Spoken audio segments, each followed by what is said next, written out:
বেন্টিংস কেন বলা হয়? উইলিয়াম বেন্টিংস ওই যে ইংরেজদের মধ্যে ভালো শাসকদের মধ্যে একজন।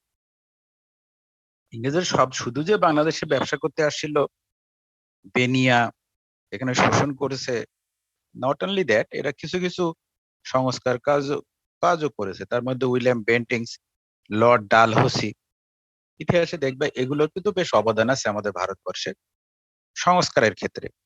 আর কি ধরনের সংস্কার? তারা তো বহু সংস্কার করেছে। আমাদের শিক্ষা ব্যবস্থা ছিল না, শিক্ষার সংস্কার হয়েছে। হ্যাঁ, আমাদের রেল ব্যবস্থা ছিল না, রেল ব্যবস্থা, সড়ক, তারপরে ডাক বিভাগ, প্রশাসন, বিচার ব্যবস্থা। তোমরা দেখবা যে এই সংস্কারগুলো এখনো কিন্তু সেই ব্রিটিশ সংস্কারগুলো এখনো বলবৎ আছে। বিশেষ করে বিচার ব্যবস্থা তো অনেক রেফারেন্স দেখবা ওই ব্রিটিশ আমলের রেফারেন্স। 100 বছর, 150 বছর আগে যে বিশেষ করে ভূমি ব্যবস্থাপনা, তো নানা সংস্কারের মধ্যে গেছে। স্টিল কিন্তু ভূমি ব্যবস্থাপনার সংস্কার হচ্ছে, এখন অনলাইন পর্যন্ত এসেছে।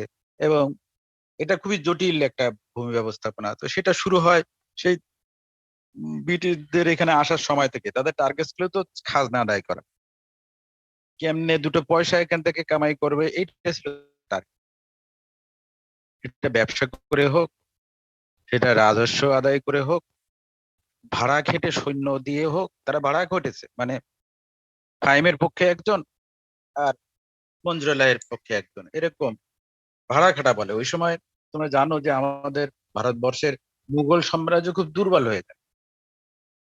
মুঘল সাম্রাজ্য দুর্বল হওয়ার ফলে হয় কি, এর ছোট ছোট যেসব অঞ্চলগুলো ছিল সেখানে নানা রকম, হ্যাঁ, মানে সেন্ট্রাল গভর্নমেন্টের সাথে এদের দূরত্ব, এরা স্বাধীনতা করেছে, স্বাধীনতা করতে পারে। পাশাপাশি দুটো স্টেটের মধ্যে গোলমাল হয়েছে। ইভেন যারা ব্যবসায়ী আসছিল, শুধু ইংরেজ তো সবার পরে আসছে, এই বেনিয়ারা ইউরোপ থেকে সারা পৃথিবীতে ছড়ায় গেছে। সে প্রথমে গেছে পর্তুগিজরা, তারপরে গেছে ওলন্দাজরা, তারপরে ডেনিশরা, তারপরে কি বলে ওর নাম কি, ফরাসিরা, ফ্রান্স। জানো ফ্রেঞ্চ আর সবচেয়ে বেশি বেনিয়াগিরি করেছে ফ্রেঞ্চ আর ইংলিশরা।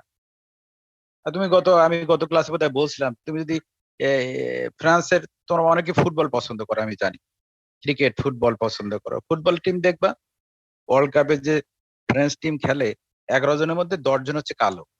কালো মানে ব্ল্যাক, নিগ্রো। তুমি প্যারিসের দিকে লোক কোথায়, এটা নিগ্রো, শুধু প্যারিস শহরে নিগ্রো পাবা বেশি। আর অন্যদিকে নেগ্রো কিছু কিছু অঞ্চল আছে, কিন্তু এটা তো সবাই সাদা, অরিজিনাল ইউরোপিয়ান। এই কালোরা আসলো কোথেকে? এরা সব আফ্রিকায় এরা কলোনি করেছে একসময়। হ্যাঁ, তোমরা জানো সারা পৃথিবীতে এরা কলোনি করেছে। ইংল্যান্ড তো কলোনির রাজা, সারা পৃথিবীতে এরা এই বলা বলা তো ব্রিটিশ সাম্রাজ্য অস্ত যাবে না, তাই না? একসময় বলতো না? সেই তুমি যে আমেরিকায় যখন রাত, তখন হচ্ছে অস্ট্রেলিয়া সব সব কি বলে আমাদের ভারতবর্ষে 3, ওদিকে অস্ট্রেলিয়া প্রায় বিকাল হয়ে গেছে, এরকম। তার মানে কোনো কোনো জায়গায় সারা সারা সময় ব্রিটিশ সাম্রাজ্য সবসময় এই কাজ হইতো, এটা বলতো। দেখো এরা কেন গেল, এটা কিন্তু চিন্তা করছো যে কেন এরা সারা পৃথিবীতে কিভাবে গেল, এবং উদ্দেশ্য কি ছিল? দেশ সেবা ছিল, বেড়ানো ছিল, না টাকা পয়সা ছিল, দুটো পয়সা কিভাবে কামাই করবে সেটা ছিল। হ্যাঁ, এটা আধুনিক কালে কিন্তু এগুলো আমরাও যাচ্ছি, আমরা এখন সৌদিতে যাচ্ছি, হ্যাঁ, এই কানাডায় যাচ্ছি, ইউএসএ যাচ্ছি, দুটো পয়সা, একটু ভালো থাকা। What else? আসলে লক্ষ্য তো একটাই, এবং তারাও একই লক্ষ্যে আমাদের এখানে আসছে। তার মানে আমাদের এলাকাগুলো কিন্তু একসময় সমৃদ্ধ ছিল, এটা একটা প্রমাণ। না কেন? এই যে বেনিয়ারা, হ্যাঁ, কি ডাচ, ওলন্দাজ, ফরাসি, পর্তুগিজদের মধ্যে দস্যুতা করেছে। তোমরা জানো পর্তুগিজ দস্যু, জলদস্যু। এবং এরা এরা মারামারি করেছে এই যে সাগরের মধ্যে। এরা কোন গ্রুপে দখল করবে, কোন অঞ্চল কে দখল করবে, কে কোন অঞ্চলে বেশি ব্যবসা করতে, সেখানে তারা তাড়াই দেওয়া, ওই অঞ্চলের শাসকের সাথে যোগাযোগ করে ওদের হটাই দেওয়া, এইগুলা। এবং এরা এই সুযোগটা নিয়েছে কিন্তু এই যে আমাদের ইউরোপ, আমাদের এই যে মুঘল সাম্রাজ্যের দুর্বলতার সময়, এরা কিন্তু এই শাসকদের কাছাকাছি যে নানা রকম সুযোগ সুবিধা, ফরমান, তারপরে কোন একটা একটা আইন, মানে তাদের পক্ষে একটা অধিকার নেওয়া। এবং এরা কাইন্ড অফ ঘুষও দিছে একসময়। ঘুষ ঠিক শব্দটা ইউজ করা যায় হয় কিনা জানি না।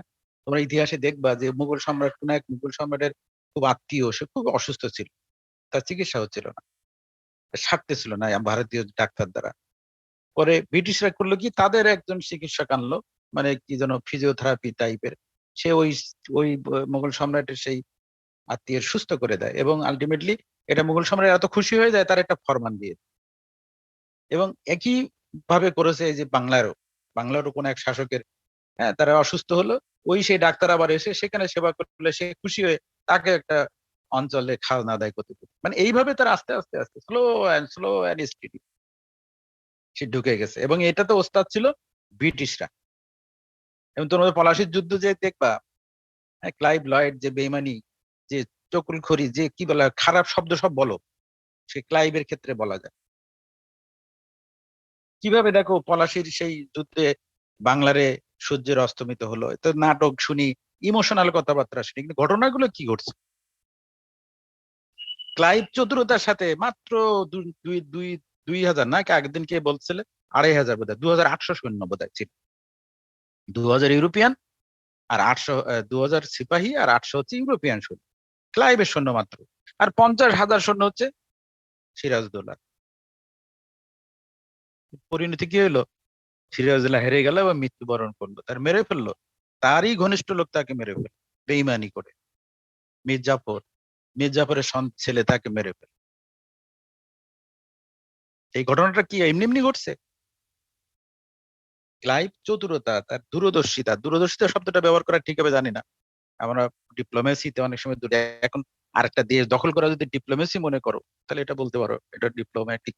হ্যাঁ, কারণ তারা ব্রিটিশরা কিন্তু, ব্রিটিশ রানী বেশ কয়েকজন ডিপ্লোম্যাটিক এই দেশে দিছিল, দিয়ে কিন্তু সে ওই সম্রাট জাহাঙ্গীরের কাছ থেকে পারমানটা নেয় প্রথমে। একজন ধুরন্ধর ঝানু একজন ডিপ্লোম্যাট সম্রাট জাহাঙ্গীরের কাছে পাঠাইছিল, এবং এত ঝানু ছিল সে সম্রাট জাহাঙ্গীরের দরবারেই সে স্থায়ীভাবে থাকার পারমিশন নিয়েছে। কারণ সেই সময় তাদেরকে নানা রকম সুযোগ সুবিধা দেখাইছে, নানা রকম এই যে যেসব বেনিয়েরা আসে তাদেরকে দমন করা, তাদের সাহায্য করা, এবং তাদের এসব কাজ করেছে তাদের সামরিক শক্তি, তাদের বুদ্ধি, তাদের সামরিক শক্তি বলতে সে সময় তো ওলন্দাজ বা আমাদের যে আর্টিলারিটারি এগুলো বিমান বাহিনীর না, সামরিক শক্তি আমরা এখানে ডিফেন্সের অনেকই আছে, তোমরা জানো। সারা পৃথিবীতে যে সামরিক শক্তির কিন্তু বিবর্তন হয়, সভ্যতার ইতিহাসে এক এক সময় এক এক রকম সামরিক অস্ত্র এক এক ভাবে, এক সময় ঘোড়া, এক সময় হাতি। আমাদের বাংলায় দেখো না, আমরা পড়ছি না, আমরা বাংলায় আমরা ইতিহাসে দেখলাম কি, সেই বাংলার আলেকজান্ডার কেন আসলো না এইদিকে 6000 হস্তি বাহিনীর জন্য, তারা শুনলো। তাহলে দেখো এক এক সময় এই যে আর্টিলারি বলে বোধহয়, ল্যান্ড ফোর্স, এক সময় কখনো ল্যান্ড, কখনো নৌবাহিনী, কখনো বিমান বাহিনী। এখন হয়েছে কি, আমি গত ক্লাসে বলছিলাম, ড্রোন হামলা। এখন দেখবে আধুনিক হয়ে গেছে ড্রোন, ঘরে বসে বসে কোনো কম্পিউটার গেম খেলতেছে, but they are fighting and they are winning the war. এই রিসেন্ট ওয়ার তোমরা ইউটিউবে দেখবা, আজারবাইজান আর কি আর্মেনিয়া এই কয়েক মাস আগে শেষ হলো। It is a war by drone. The drone was made by Israel and Turkey. তোমরা দেখবা ঘরে বসে বসে পাহাড়ে চূড়ার মধ্যে যে বোমা ফেলে আসতেছে, যে এতদিন ভাবছিল যে পাহাড়ে উঠতে পারবেন, তারপর আমরা সব মেশিন গান ইত্যাদি অস্ত্র দিয়ে সব মেরে ফেলবো। কিন্তু ঘরে বসে বসে সে ড্রোন দিয়ে টার্গেট করে বোম্বিং করে সেই গুহার মধ্যে মেরে আসছে, ফিনিশ, ধরাছোঁয়ার বাইরে। এই এই এই টেকনোলজিটাই কিন্তু আসলে কাজে লাগেছিল এই এই ব্রিটিশরা আমাদের বিরুদ্ধে, নৌ শক্তি। ব্রিটিশদের কি করলো, কি নাম, সিরাজদৌল্লা সেই উইলিয়াম কি ফোর্ট, কি উইলিয়াম ফোর্ট বোধহয় এটা, কি কলকাতার পাশে এবং পাশে আশেপাশে যারা তাদের যে যে যে যে যে ব্যবসা প্রতিষ্ঠান ছিল, এখানে কি করলো, মানিক চাঁদের বসাইলো ওই জায়গায় সিরাজদৌল্লা, তাদের সব বের করে ইংরেজদের ওখানে বের করে দিয়ে মানিক চাঁদের কাছে দিয়ে আসলো। কি করলো এরা, বের করে কলকাতাতে বেরোলো, কিন্তু ভাগীরথী নদী থেকে তো বের করতে পারে, নৌ শক্তিতে এরা তো আর জলে জলে যে যুদ্ধ করার মতো ক্ষমতা বা ওই রকম শক্তি তখন ভারতবর্ষে ছিল না। নৌ শক্তিতে পুরা ইউরোপ তখন, সারা পৃথিবীতে জয় করেছে নৌশক্তি। একটা নৌকা নিয়ে গেছে বা জাহাজ নিয়ে গেছে, যেখানে উঠেছে সেটা তার গা দেশ। আমেরিকা আবিষ্কার হলো কিভাবে?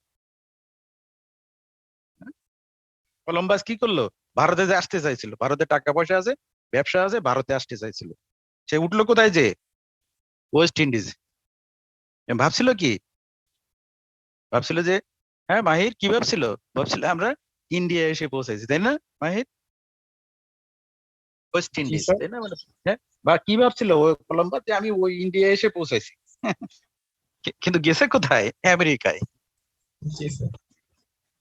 তার মানে কি, এই বেনিয়েরা সারা পৃথিবীতে কিন্তু, এবং এটা নানা ইতিহাস আছে। আমি মাঝে মাঝে চিটাগাং, যে আমি তোমাদের বলছিলাম চিটাগাং যে আমি এই যখন মানে ওই যে ওই ওটা নাকি আমাদের পোর্টটা, ওটা কাপ্তাই না, কাপ্তাই না কি বলো এটা, যেটা যেখানে আমাদের মানে নৌবন্দর, যেটা কি বলে, কাপ্তাই, কাপ্তাই নাকি, চিটাগাং যে পোর্ট যেটা, এই জায়গাটার নাম কি? আমি ওখানে বাচ্চাদের বেড়াতে যেয়ে দেখি এত বিশাল বিশাল ঢেউ এসে আশ্রয় করতেছে, আমাদের গায়েও ঢেউ এসে লাগ। আমি মাঝে চিন্তা করি যে এই যে আমাদের অঞ্চলে কত দেশ থেকে এসে, ইভেন ধর্ম প্রচারের জন্য কত লোক আসছে নৌকা দিয়ে দিয়ে। আর তার আগে তো ব্রিটিশরা বিভিন্ন জায়গায় নৌকা নিয়ে নিয়ে সারা পৃথিবীতে গেছে। কত মানুষ কিন্তু এইভাবে মৃত্যু হয়েছে এদের, দেশ আবিষ্কার করা এগুলো কিন্তু অত সহজে হয়নি। মনে করো এমনি এরা আস্তে আস্তে বেড়ে গেছে আর অমনি জিতে গেছে। যাই হোক, এই যে ইতিহাসের বাবা, এই ঘটনাগুলো মানে এত বিচিত্র, বৈচিত্র্যময় এবং এত মানে ঘটনাবহুল, যেগুলা কিন্তু মানে আমরা ইতিহাসে দেখবো। বিশেষ করে বাংলার এই যে জয়ের কথা বললাম, এটা শব্দ করো না বাবা। বাংলার এই জয়ের, বাংলার এই পাশে কে শব্দ করতেছো? বা একটু প্লিজ শব্দ করো না বাবা।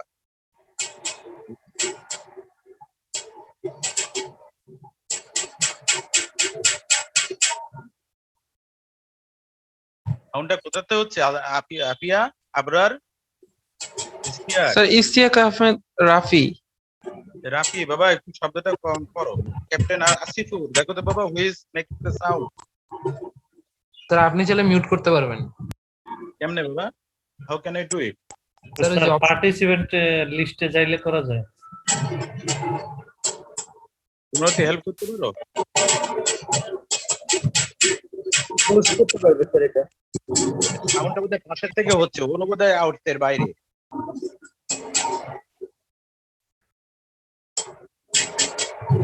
পাশের থেকে সাউন্ডটা হচ্ছে তার, হ্যাঁ। স্যার পার্টিসিপেন্ট লিস্টে ওর উপর গিয়ে মানে ক্লিক করার পর দেখবেন একটা মিউট অপশন আসছে। মিউট অল, মিউট অল আছে এখানে, মিউট অল করবো? না স্যার, মিউট অল করলে হয় স্যার। করেন Mute all স্যার করবো? মিউট। জি স্যার করে দেন। আমি সবাই মিউট অল করলে আমরা আবার আনমিউট করতে পারবো, সমস্যা হবে না।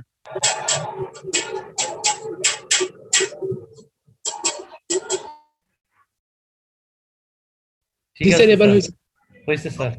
থ্যাংকস বাবা, থ্যাংকস ফর দ্য সাজেশন। তো দেখো বাবা, আমরা আসলে আমরা একটু যে অনেকে পৌঁছায় গেছি, আমরা 64 এখন।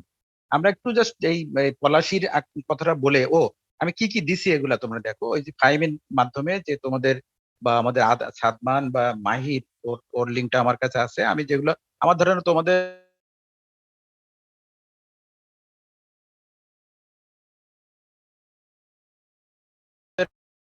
গুবাই কি সময়ের একটা অ্যাড্রেস দিছি, ওইটা সবাই কি তোমরা যুক্ত হয়ে গেছো অলরেডি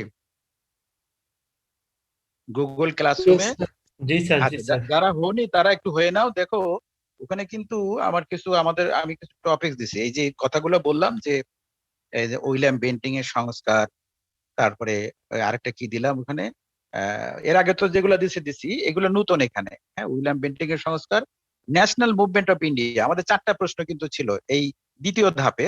সেকেন্ড স্টেজে আমরা বলছিলাম, we told before the Eid vacation that after the Eid will do this 4 concept, specially those are কি বলে সংস্কার, social reformations, specially social reformations during the British rule, especially during the East Indian rule, East Indian Company rule. তুমি জানো there is a difference between British rule and East India Company rule. তোমরা জানো আমরা 200 বছর ব্রিটিশরা ছিল, 200 বছর কিন্তু তারা সব ইংরেজরা শাসন করেছে, কিন্তু 100 বছর করেছে কোম্পানিরা শাসন, ইস্ট ইন্ডিয়া কোম্পানি। আর 100 বছর করেছে রানীর অধীনে সরাসরি ভারতবর্ষ শাসিত হয়েছে। তাহলে ইস্ট ইন্ডিয়া কোম্পানি আর রানীর শাসন একটু ডিফারেন্ট আছে। এবং এটা 1757 সালে আমাদের পলাশির যুদ্ধে আমরা হেরে গেলাম বাংলা, এবং পরবর্তীতে ভারতবর্ষ হ্যাঁ, ইস্ট ইন্ডিয়া কোম্পানির অধীনে চলে গেল ধীরে ধীরে ধীরে ধীরে, স্লো অ্যান্ড স্টেডি। বুদ্ধি খাটায় তারা একের পর এক দখল করলো, কখনো যুদ্ধ করে, কখনো অধীনতা নীতি, কখনো কি বলে একটা নীতি কি আর একটা নীতি দিছে, এই যে সন্তান নাই, সন্তান নেই, কোনো রাজার সন্তান নাই, হ্যাঁ, সেই রাজ্যটা সে অটোমেটিক ইংরেজ কোম্পানির হয়ে যাবে। কেউ বললো যে অধীনতা নীতি, আমি ঠিক আছে যুদ্ধ করব না, শুধু তোমার সৈন্য থাকবে, খাজনা দিব, হ্যাঁ, কোনো অন্য বেনিয়াদের আসতে দেবো না, শুধু তোমরা থাকবা, তোমরা শুধু ব্যবসা বাণিজ্য করতে পারবে। এইভাবে পুরো ভারতবর্ষ স্টেপ বাই স্টেপ সবই পারছিল, বোধহয় শুধু তিতুমিরের যে একটু ঝামেলা হয়ে গেছে। তোমরা জানো মহীশূরে যে তিতুমির 4 বার যুদ্ধ করেছে, এই জন্য তিতুমির কিন্তু ভারতবর্ষে দেখবে একটা সিনেমাও আছে তিতুমিরের উপরে, ওরা বীর মনে করে এখনো। হ্যাঁ, মারাঠারা ছিল অনেক সময় দস্যু টাইপের, তারাও যুদ্ধ করেছে, তারাও খুব তাড়াতাড়ি তাদের অধীন করতে পারেনি, কিন্তু মারাঠারা কখনো আবার তাদের পক্ষেও গেছে। যেমন তিতুমিরের বিপক্ষে ওই ইংরেজদের পক্ষে কিন্তু মারাঠারা, আবার এদিকে এই যে হায়দ্রাবাদের নিজামরা, এরাও কিন্তু অনেক সময়, নিজামরা ছিল চতুর, এরা আবার ওই অধীনতা নীতি মেনেছে যে তোমরা এখানে এসো না, আমি তোমাদের খাজনা দিব এবং তোমাদের বিরোধিতা করবো। কিন্তু এরা আবার ব্রিটিশের এদের কি ইউজ করেছে, করে আবার তিতুমিরের বিরুদ্ধে যুদ্ধ করেছে। তিতুমির শুধু কোনো অধীনতার নীতি মানতে চায়নি, কিসের আমি স্বাধীন, আমি মানব। এবং আলটিমেটলি তিতুমির তাকে প্রস্তাবও দেওয়া হয়েছিল যে তুমি আমার বশ্যতা স্বীকার করো, নো, যে তুমি চতুর্থ পর্যায়ে যে যুদ্ধে যে মারা যায়, যুদ্ধ করতে করতে মারা যায়। ভারতবর্ষের কিন্তু এই যে ইতিহাস, এবং লর্ড ডালহৌসি এসে বলা হচ্ছে যুদ্ধবাজ, লর্ড ডালহৌসি যুদ্ধবাজ প্লাস সংস্কারক, দুটোই কিন্তু লর্ড ডালহৌসি ছিল।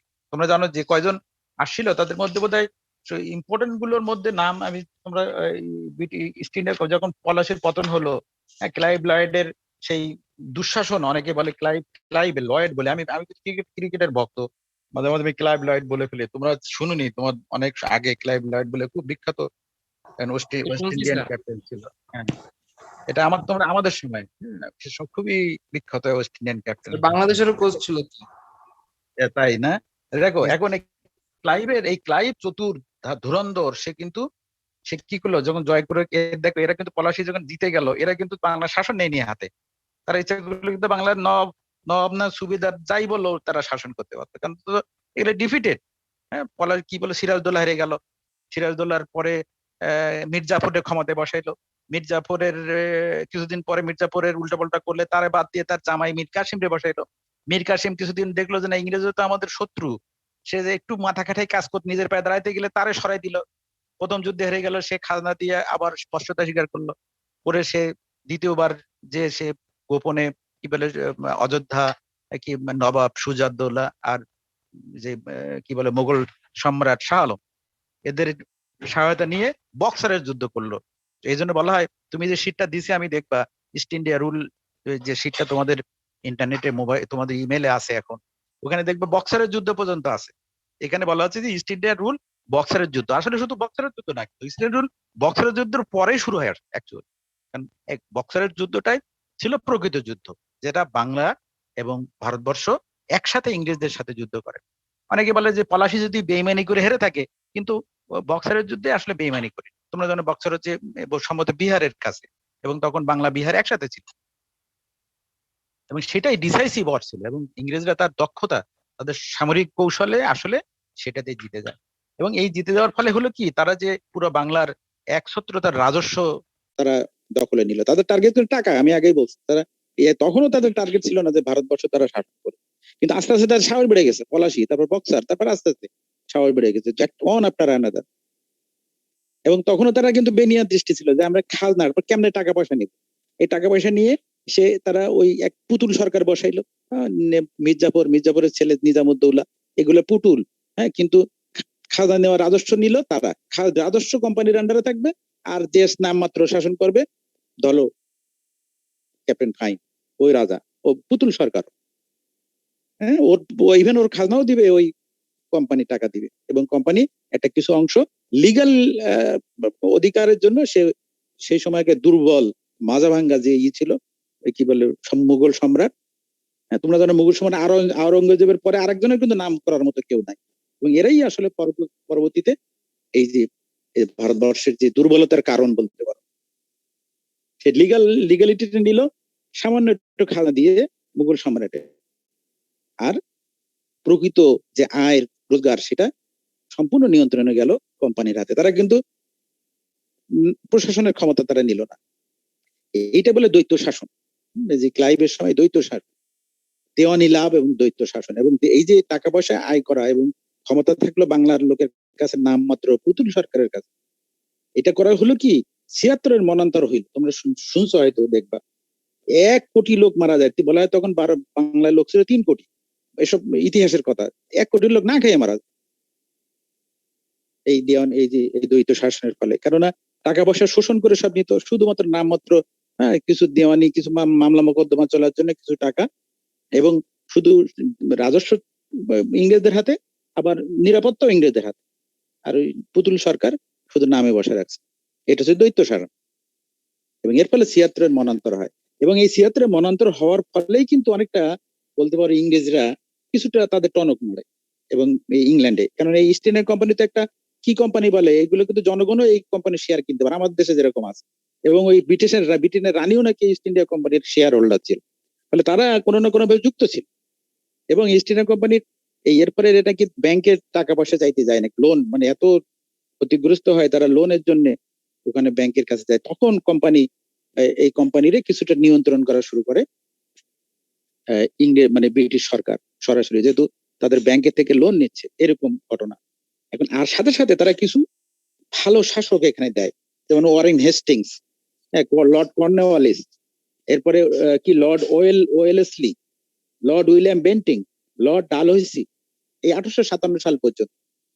এই লর্ড ডালহৌসি আসার পরে 1857 সালে ভারতবর্ষে সিপাহী বিপ্লব হল, মানে সৈনিকরা বিদ্রোহ করলো তখন। খেয়াল করো তাহলে, এই যে কিছু কিছু ভালো শাসক এই অর্থে বলবো তারা কিন্তু সব বেনিয়া, সবাই এখানে টাকা পয়সা ধান্দা আয় করে আসে, কিন্তু সাথে সাথে তারা কিছু সংস্কারমূলক কাজও করেছে। আমাদের রাস্তাঘাট করেছে, আমাদের শিক্ষার কাঠামো করেছে, আমাদের কি বলে এই ডাক ব্যবস্থা চালু করেছে, আমাদের কি ভারতের রেল পথের যে সিস্টেম তোমরা জানো, এখনো ভারতবর্ষ রেলই হচ্ছে প্রধান যানবাহন, এটা ব্রিটিশরাই করেছে। এবং শিক্ষা, কি জানো, লর্ড মেকলে কমিশন, দেখবা এই ইতিহাসের মধ্যে আছে যে সে চিন্তা করলো যে ভারতবর্ষের কি শিক্ষার মাধ্যম হবে, যে এতগুলো ভাষা, বাংলা, উর্দু, আরবি, ফার্সি, তুর্কি সবই চলতেছিল সে একসাথে। উর্দু, ভারতের ভাষার শেষ নেই, কোন ভাষার মাধ্যমে তারা লেখাপড়া শিখবে? এটা মেকলে বললো যে ভারতবর্ষে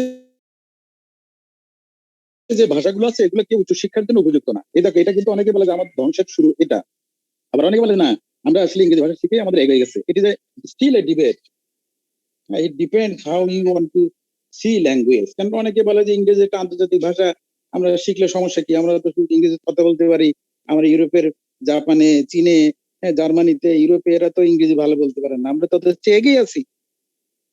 অনেকে বলে না, এটা আমাদেরকে আমাদের মাথা উঁচু করে দাঁড়ানোর এইটাই অন্তরায় ছিল ভাষা। ইংরেজরা এই ভাষা, ইংরেজি ভাষা শিখে না করেছি আমরা ইংরেজি ভাষায় আত্মস্থ করতে, না পারেছি নিজের ভাষায় ক্রিয়েটিভিটি তৈরি করতে। নিজের মাতৃভাষায় চিন্তা না করলে কখনো ক্রিয়েটিভ করা যায় না, ক্রিয়েটিভিটি হয় না। অনেকের ধারণা এটা, it is still a debate. বলে যে না আমরা তো আন্তর্জাতিক হয়েছি, আন্তর্জাতিক হয়েছে কি, চীনকে আন্তর্জাতিক না হয়নি, তাহলে চীনের কি সমস্যা হয়েছে? জাপানে আন্তর্জাতিক হয়নি, তো জাপানের কি সমস্যা হয়েছে? জার্মান, ফ্রান্স, এরা তো আন্তর্জাতিক হয়নি, এদের ইংরেজি ভাষা জান, এরা তৃতীয় ল্যাঙ্গুয়েজ, তো কি হয়েছে এদের? এরা কি উন্নত হয়নি? দেখো এখন এই ডিবেট কিন্তু আজও আছে। আজও আছে যে না আমরা এই যে মেকলে ইংরেজি ভাষার মাধ্যমে পড়ালেখা চালু করলো ভারতবর্ষে, আর তাতে আমরা বিশেষ করে ওই সময় যারা শাসক ছিল বা হিন্দু সম্প্রদায়ের মধ্যে উচ্চ পদ, অনেকে সেটাকে সমর্থন করে যে না এটা চালু করতে হবে, এবং তারা স্কুল কলেজ চালু করলো। এটা তারা ভালো কাজ করেছে। আমাদের তো কোনো স্কুল কলেজ কিছু ছিল না 500 বছর আগে। আমরা ছিল কি মক্তব, মঠ, মাদ্রাসা, পাঠশালা, গুরুগৃহ। স্কুল কলেজ বলতে যে ওয়েস্টার্ন ধারার স্কুল কলেজ, বিশ্ববিদ্যালয়, সেটা এই লর্ড ডালহৌসি এবং এই আশেপাশে এই যে এরা সিস্টেমটা চালু করে। এবং লর্ড ডালহৌসির সময় সবচেয়ে কাজ কি করে জানো? লর্ড ডালহৌসি ওই যে তার লর্ড ডালহৌসির যুদ্ধনীতি ছিল ওই যে 3টা। এখানে আমি যে তোমাদের ইস্ট ইন্ডিয়া কোম্পানির যে কাগজটা দিচ্ছি ওর মধ্যে দেখবা বাই ওয়ার অ্যান্ড কনকুইস্ট, যুদ্ধ এবং জিতে যাও, বাই সাবসিডিয়ারি অ্যালায়েন্স সিস্টেম, ওই যে তুমি হেল্প করে তাকে আস্তে আস্তে সেটা দখল করে না, by annexation through adaptation of doctrine of lapses. কেউ ধরো, আমি যেটা বললাম যে ক্যাপ্টেন ফাইমের ধরো একটা রাজ্যের একটা সে মানে রাজা, হ্যাঁ, আর ধরো আপরা একটা স্টেটের সে রাজা। এখন আপনার কোনো উত্তরাধিকার নাই, কারণ আপনার মৃত্যুর পরে ইংরেজরা অটোমেটিক এই অ্যানেক্সেশন সেটা তার পক্ষে চলে আসবে। তাহলে এইভাবে তারা কি করলো, এবং সে লর্ড ডালহৌসি সবচেয়ে শেষের যুদ্ধটা করলো কাদের, মুলতানে, এই পাকিস্তান আফগানিস্তানের সীমান্তে পাঞ্জাব শিখদের সাথে যুদ্ধ করে একেবারে আফগানিস্তান পর্যন্ত সে দখল করে নিল। লর্ড ডালহৌসি একেবারে আফগানিস্তান থেকে বলা হয় বার্মা পর্যন্ত সাম্রাজ্য ভারতবর্ষ মানে ইংরেজদের অধীন করে ফেলে। এবং বলা হয় তাহলে এরা যে শুধু রাজ্য জয় করেছে, এরা কি মানে রাস্তাঘাট বানিয়েছে, এদের প্রধান সংস্কার কি তাহলে? উইলিয়াম বেন্টিং এর সংস্কার, এখানে দেখবা আমি যে শীটটা দিস তোমাদের ইমেলে আছে, তোমরা সহজ কিন্তু বাবা, এই প্রশ্নটা এত কঠিন কিছু না, শুধু ঘটনাগুলো মনে রাখো, পড়ার সময় দেখবে ইজিলি মনে আসবে। হ্যাঁ, দুটো প্রশ্ন আলোচনা করতেছি আমরা, একটা হচ্ছে ইস্ট ইন্ডিয়া কোম্পানির রুল, এই যেগুলো বললাম পলাশীর যুদ্ধ, বক্সারের যুদ্ধ, এই একের পর এক যারা আসলো, আর 2 নম্বর হচ্ছে সংস্কার। এই দুটো আমি আলোচনা করতে চাই। আমি পরে 4টা চ্যাপ্টার প্রশ্ন দিয়েছিলাম, একটা ছিলাম রুল, ইস্ট ইন্ডিয়া রুল, একটা ছিল রিফরমেশনস, হ্যাঁ, during East India Company and British. তবে এই ইস্ট ইন্ডিয়া কোম্পানি ধর আলোচনার মধ্যে আনো। এরপরে কি ন্যাশনাল মুভমেন্ট, এই যে সংস্কারটা করলো, এই যে ভালো ভালো কাজ করলো, কেমনে ভারতবর্ষের লোকরা আবার তার বিরুদ্ধে চলে গেল, সেইগুলোর ইতিহাস আস্তে আস্তে টুকটাক। আমরা 1857 সালে যে আমরা বলতেছি না সিপাহী বিপ্লব হলো, এটাও একটা আন্দোলন, এবং এর পরবর্তীতে নানা ধরনের ক্ষুদ্র ক্ষুদ্র ফরাজি আন্দোলন, নানা রকম আন্দোলন হয় ভারতবর্ষে, এবং স্থানীয় ভাই বলে এগুলো দমায় রাখছিল। কিন্তু সিপাহী বিপ্লবটা হয় সারা ভারতবর্ষের সিপাহীদের মধ্যে, এবং এই ঘটনাগুলো কিন্তু বলা হয় যে মানে ইস্ট ইন্ডিয়া কোম্পানির রুলের সমাপ্তির কারণ এই হচ্ছে এই যে সিপাহী বিপ্লব। তাহলে পলাশীর যুদ্ধে 1757 সালে বাংলা স্বাধীনতা অস্তমিত হলো মীর জাফরের বেইমানির কারণে, ক্লাইভের চতুরতার কারণে সিরাজউদ্দৌলা মারা গেল, বাংলা ব্রিটিশের অধীন, আস্তে আস্তে ভারতবর্ষ অধীন চলে গেল। আর সেটা চললো কত 1857 সালে সিপাহী বিপ্লব পর্যন্ত। এই বিভিন্ন শাসকের কথা বললাম, লর্ড কর্নওয়ালিস, হেস্টিংস, তারপরে ওয়েলেসলি, উইলিয়াম বেন্টিং, ডালহৌসি, এরা অনেক কিছু ভালো কাজ করলো, খারাপ কাজ করলো, আমাদের ভূমি ব্যবস্থা করলো, চিরস্থায়ী বন্দোবস্ত করলো, নানা রকম কিছু করলো এরা, ভূমি ব্যবস্থা সংস্কার, আমাদের রেলপথ, আমাদের কি বলে ডাক ব্যবস্থা, আমাদের শিক্ষা, আমাদের কালচারাল বা আমাদের কি সামাজিক সংস্কার, এগুলো নানা কাজ করেছে। শিক্ষার যে মাধ্যম ঠিক করা, এবং আলটিমেটলি আমাদের বিচার ব্যবস্থা আইন প্রণয়ন করা, হ্যাঁ, আমাদের জেলা পর্যায়ে কালেক্টরশিপ চালু করা, মুন্সিপ বসানো, এগুলো সবই এই সময় হয়েছে।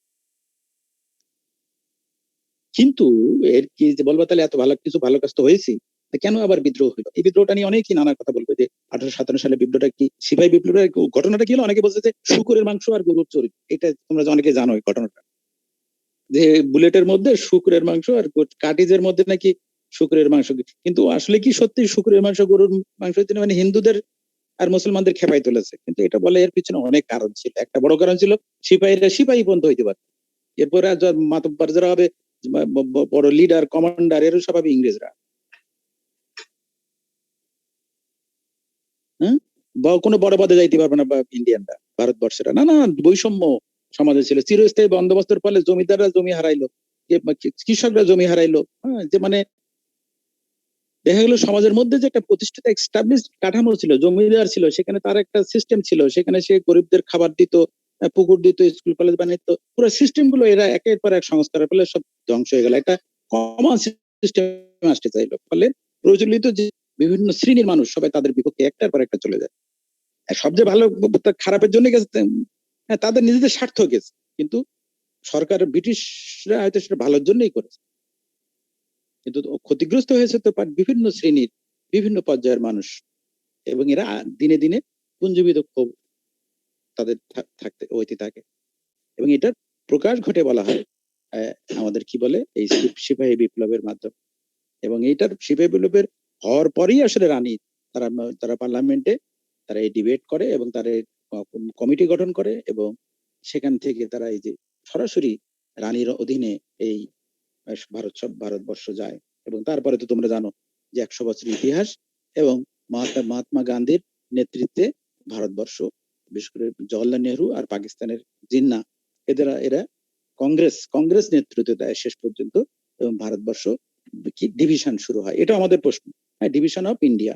তাহলে আমরা 4টা প্রশ্ন আমাদের এখানে চ্যাপ্টারের মধ্যে। একটা হচ্ছে কি, আবার একটু সবাই একটু মিলাই না, মধ্যে আছে কিন্তু তোমাদের একটা আছে সংস্কার, হ্যাঁ, মানে রিফরমেশনস, হ্যাঁ, বিশেষ করে social reformations during East India company or during ইংরেজ কি বলে ব্রিটিশ রুল বলতে পারো। 2 নম্বর কি, রুল কি east India company, east India company rule in India, 2 নম্বর প্রশ্ন। 3 নম্বর কি, ন্যাশনাল মুভমেন্টস ইন ইন্ডিয়া, জাতীয়তাবাদী আন্দোলন যেগুলো শুরু হয়, বিশেষ করে বড় বড় আন্দোলনগুলো, আমরা যেটা বললাম এটা 1857 বিপ্লবের পরবর্তীতে বিশেষ করে, এবং আলটিমেটলি স্বাধীনতার দিকে যাচ্ছে ভারতবর্ষ। এবং সেটা কি হলো, এবং সেটা সমাপ্তি হলো ডিভিশনস অফ ইন্ডিয়া, ভারত ভাগ। ভারত ভাগের আগে বঙ্গভঙ্গ হয়েছে, সেটাও আসবে বিভিন্ন আন্দোলনের, এই যে ছোট ছোট ন্যাশনাল মুভমেন্টের মধ্যে বঙ্গভঙ্গ।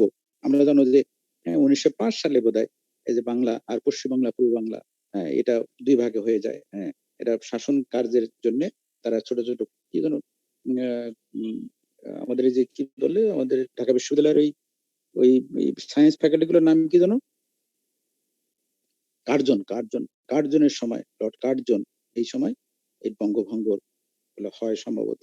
তারপরে দেখো এই ঘটনাগুলো, আমি বললাম যে এই ব্রিটিশ ভারতের ইস্ট ইন্ডিয়া কোম্পানির আসা এবং সেগুলোর একেবারে ভারত ডিভিশন পর্যন্ত কিন্তু অগণিত ঘটনা ঘটেছে এবং এগুলোর সাথে এগুলোর ইমপ্লিকেশনও অনেক। এগুলোর কে দায়ী ছিল, এগুলোর ফলশ্রুতিতে কি হয়েছে, ব্রিটিশরা আসার ফলে আমাদের সংস্কার কি হয়েছে, সেই সংস্কারগুলো না হলে আমরা কোন পর্যায়ে থাকতাম, এই প্রশ্নগুলো কিন্তু এখনো করা যায় এবং এগুলো কিন্তু খুব নিরস না, এগুলো নানা রকম সামাজিক এলিমেন্ট এখানে জড়িত। বিশেষ করে দেখো উইলিয়াম বেন্টিং এর যে সংস্কার, 3টা বড় সংস্কার বলতে পারো।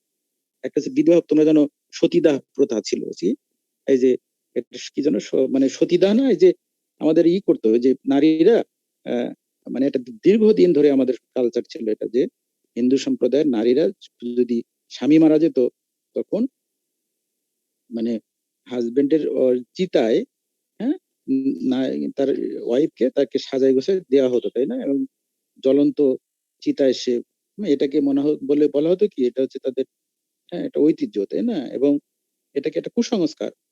এবং উইলিয়াম বেন্টিং অত্যন্ত কঠোরতার সাথে কিন্তু এই দীর্ঘদিনের চলা কুসংস্কার, এইগুলো কুসংস্কারের সাথে এক ধরনের ধর্মীয় আবরণ থাকে, সেগুলা এই কুসংস্কার উইলিয়াম বেন্টিং করেছে, হ্যাঁ, দমন করেছে। দ্বিতীয় সংস্কার ছিল উইলিয়াম বেন্টিং এর, বিশেষ করে ইনফ্যান্টিসাইড বলে বোধহয় এটা, মানে তোমরা জানো যে ভারতবর্ষের কিছু কিছু জায়গা আছে কিন্তু, এবং চায়নায় যে কি বলা যায়, যে কন্যা সন্তান হলে, হ্যাঁ, সাপ্রেশন অফ ইনফ্যান্টিসাইড, এটা কিন্তু এটা উইলিয়াম বেন্টিং এর একটা বিরাট অবদান। মানে যে আমাদের যে মারা অনেক সময় কন্যা সন্তান দেখলে সেগুলোকে নদীতে ফেলাই দিত, এটা খুব নিষ্ঠুর, কিন্তু আমার ভারতবর্ষের একটা দীর্ঘদিনের সংস্কার ছিল এটা, যে এবং এই কন্যা সন্তানদেরকে অবমূল্যায়ন করলে এখনো আছে, নট দ্যাট সেই শুধু ওই সংস্কার করে সে ঠিক হয়ে গেছে তা না, এবং এর পিছনে সামাজিক কারণ, ধর্মীয় কারণ, অনেক সময় সামাজিক কারণেই অর্থনৈতিক কারণ অনেকটা থাকে, যে গরিব মানুষ 4-5টা কন্যা সন্তান হলে তার বিয়ে দেওয়া, হ্যাঁ, সেখানে ছিল তার সম্পত্তি পায় না, এগুলো অনেক, হ্যাঁ, বাবা মার জন্য একটা অনেক বড় বার্ডেন ছিল। এবং বলা হয় যে ভারতবর্ষে কিন্তু নারী সন্তান অ্যাবর্শনের হার অত্যন্ত বেশি। এখন ওই যে ইনফ্যান্টিসাইড ফেলাই দেওয়া বা মেরে ফেলা, সেটা এখন হয়েছে অ্যাবর্শন। 2 মাস 1 মাস পরে যদি দেখে, 3 মাস পরে দেখে যদি মেয়ে সন্তান, সেটা অ্যাবর্শন করতেছে চীনে এবং ভারতে এবং আমাদের দেশেও। এগুলো গোপনে গোপনে বহুত হয় আমাদের, এগুলো কিন্তু ইলিগাল এবং অনৈতিক, শুধু নট অনলি ইলিগাল, আমাদের ধর্মে অনৈতিক এবং খ্রিস্টান ধর্ম, সব ধর্মে অনৈতিক। কোন ধর্মে আছে যে একটা মানুষকে কিল করবা? এবং অ্যাবর্শন ইজ কিলিং, এটা ডিবেট আছে, এখানেও একটা ডিবেট যে ওয়েদার অ্যাবর্শন ইজ কিলিং। আমি জানি তোমরা এই যে এখানে ডিবেটে অংশ নিলে তোমরা দুই ভাগ হয়ে যাবা, বলবো যে না sometimes abortion is not killing, সবাই বলবো যে না abortion is always killing because it involves a life, whatever stage the life is, but life is a continuation. এমন না যে মায়ের গর্ভে 5 দিন লাইফটা জিরাই নেছে, মানে এটা কি লেজার টাইম পার করেছে, একটু ঘুমাইনি পরে বাড়ি, এরকম না। It is start from the day on, it started to grow, so it is a life from the first day.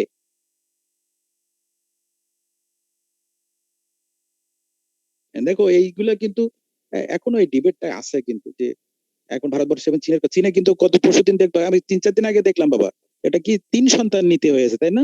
চীনে একটা 3 সন্তান নীতি দেখছো, এটা রিসেন্টলি হয়েছে কিন্তু। জি স্যার, ওদের জনসংখ্যা কমে গেছে এই জন্য। কিন্তু এরা কি করছিল কিছুদিন আগে, 1 সন্তান নীতি, মনে আছে? যে 1 সন্তানের বেশি, তোমার এটা সমাজতান্ত্রিক দেশ, 1 সন্তানের বেশি তুমি নিলে তারপর ওই যে রেশন দেবে না, চাকরি দেবে না, রুম দেবে না। হ্যাঁ, এদের কিন্তু সমাজতান্ত্রিক দেশে রাষ্ট্র দ্বারা নিয়ন্ত্রিত হয় সব। 1 সন্তান নীতি করে কি করলো, ওই সময় তো ব্যাপক এই অবসান হওয়া শুরু করলো। এই যে আমরা যদি বলবো আমাদের আদিম ভাষায় ইনফ্যান্টিসাইড, আগে তো মেশিন ছিল না, দেখতো মায়ের গর্ভে জন্মের পরে দেখতো কন্যা সন্তান, তখন তারা ফেলাই দিত। এখন আগেই দেখে নেয় যে এটা কি। আমরা আধুনিক হয়ে মনে করতেছি আমাদের এইসব কুসংস্কার গেছে, no, it is still there, it is different forms. এবং আনফরচুনেটলি বাবা, I told you that I have visited 30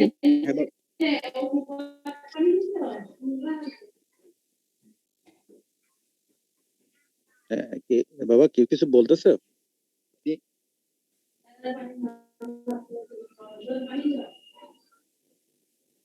কেউ কিছু বলতেছো বাবা? আবরার স্যার মেবি নয়েজ আসছে কারো মাইক থেকে। ওকে বাবা। দীপ্ত, anybody just help me to Captain Imtiaz. আচ্ছা বাবা, Captain Imtiaz, do you support abortion?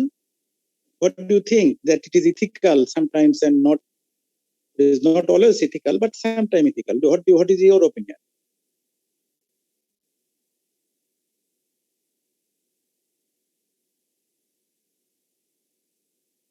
Captain Fahim, Fahim জীবনেও সাপোর্ট করে না, I know Captain Fahim is a very Fahim, do you support abortion sometimes if it is needed, that in life of mother is in danger, so the doctor should do the abortion to save mother's life? What is your opinion? আচ্ছা বাবা, তোমরা কিন্তু সাদিকুল, তুমি কিন্তু ওই যে তোমার রোলটা লিখুনি মেসেঞ্জারে, সাদিকুল লিখুনি, লিশাত লিখুনি, তারপরে যারা কি শেখ রাফসা লিখুনি। হ্যাঁ বাবা, তোমরা একটু তোমাদের রোলটা একটু মেসেঞ্জারে লিখো। হ্যাঁ, আমি তো ওই যে তোমার ক্লাস নেই বলে আমি নাম ডাকি না, মাইন সালে। হ্যাঁ, আমার সময়টা নষ্ট হয় না। দীপ্ত, তোমার একটু নানা রকম ইন্টারেস্টিং কিছু আলাপ করি মাঝে মাঝে। ক্যাপ্টেন আসিফুল, তুমিও তোমার এই রোলটা দেওনি বাবা। আফরা আনান দেওনি, মেসেঞ্জারে তোমাদের রোলটা লিখে নাও। আব্দুল্লাহ দেওনি। আচ্ছা কি হলো ফাহিম? ফাহিম কি শুনতে পাচ্ছ? ফাহিম তো দেখলাম। আচ্ছা দেখি আমাদের কি বলে দেখি। ফজলে হাসান, তুমি কি মনে করো যে এই যে ইনফ্যান্টিসাইড, এটা তো কন্যা সন্তান হত্যাটা অন্যায় ছিল, তাহলে এই যে অ্যাবর্শন কি অন্যায় না?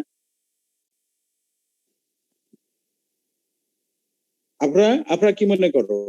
তুমি কিন্তু দেওনি মা, তোমার রোলটা দেওনি। You have not given your role in the chat box. আনান, শুনতেছো বাবা? আমার কথা শুনতেছো তোমরা? আমার কথা কি শুনতেছো? আচ্ছা, তোমরা এটা আমরা ডিসকাস করি, আলাপ করি, we can talk. Who will talk? একজন বলো তো, যে এই যে ইনফ্যান্টিসাইডের কথা বলা হচ্ছে, এই যে কুসংস্কার ছিল এগুলা, এখন যে অন্য ফর্মে আমাদের অ্যাবর্শন আছে, এখন অনেকে বলবে যে না সবসময় এটা ভালো না। ধরো আপনারা একজন ডাক্তার, ধরো আপনার আনান ইজ এ ডক্টর। এখন আপনার আনার কাছে এক্স নামক একজন মেয়ে এলো, বললো যে ডাক্তার, তুমি তো আমার ফ্যামিলি ডাক্তার, আমি এরকম ভুল করে ফেলছি, এখন আমি আমার গর্ভে একটা সন্তান চলে আসছে, ইট is a mistake, I did not I did not do it consciously. It is unconsciously, and I did wrong. But what can I do now? আমার যদি তুমি অ্যাবর্শন না করাও তাহলে আমার বাবা আমাকে মেরে ফেলবে, ও বাবা মুখ দেখাইতে পারবে না, আমার বিয়ে হবে না, যে মানুষটা আসবে তাকে আমি বাঁচায় রাখতে পারবো না। So please help me to do the abortion. আপনাই Anam কি করবা?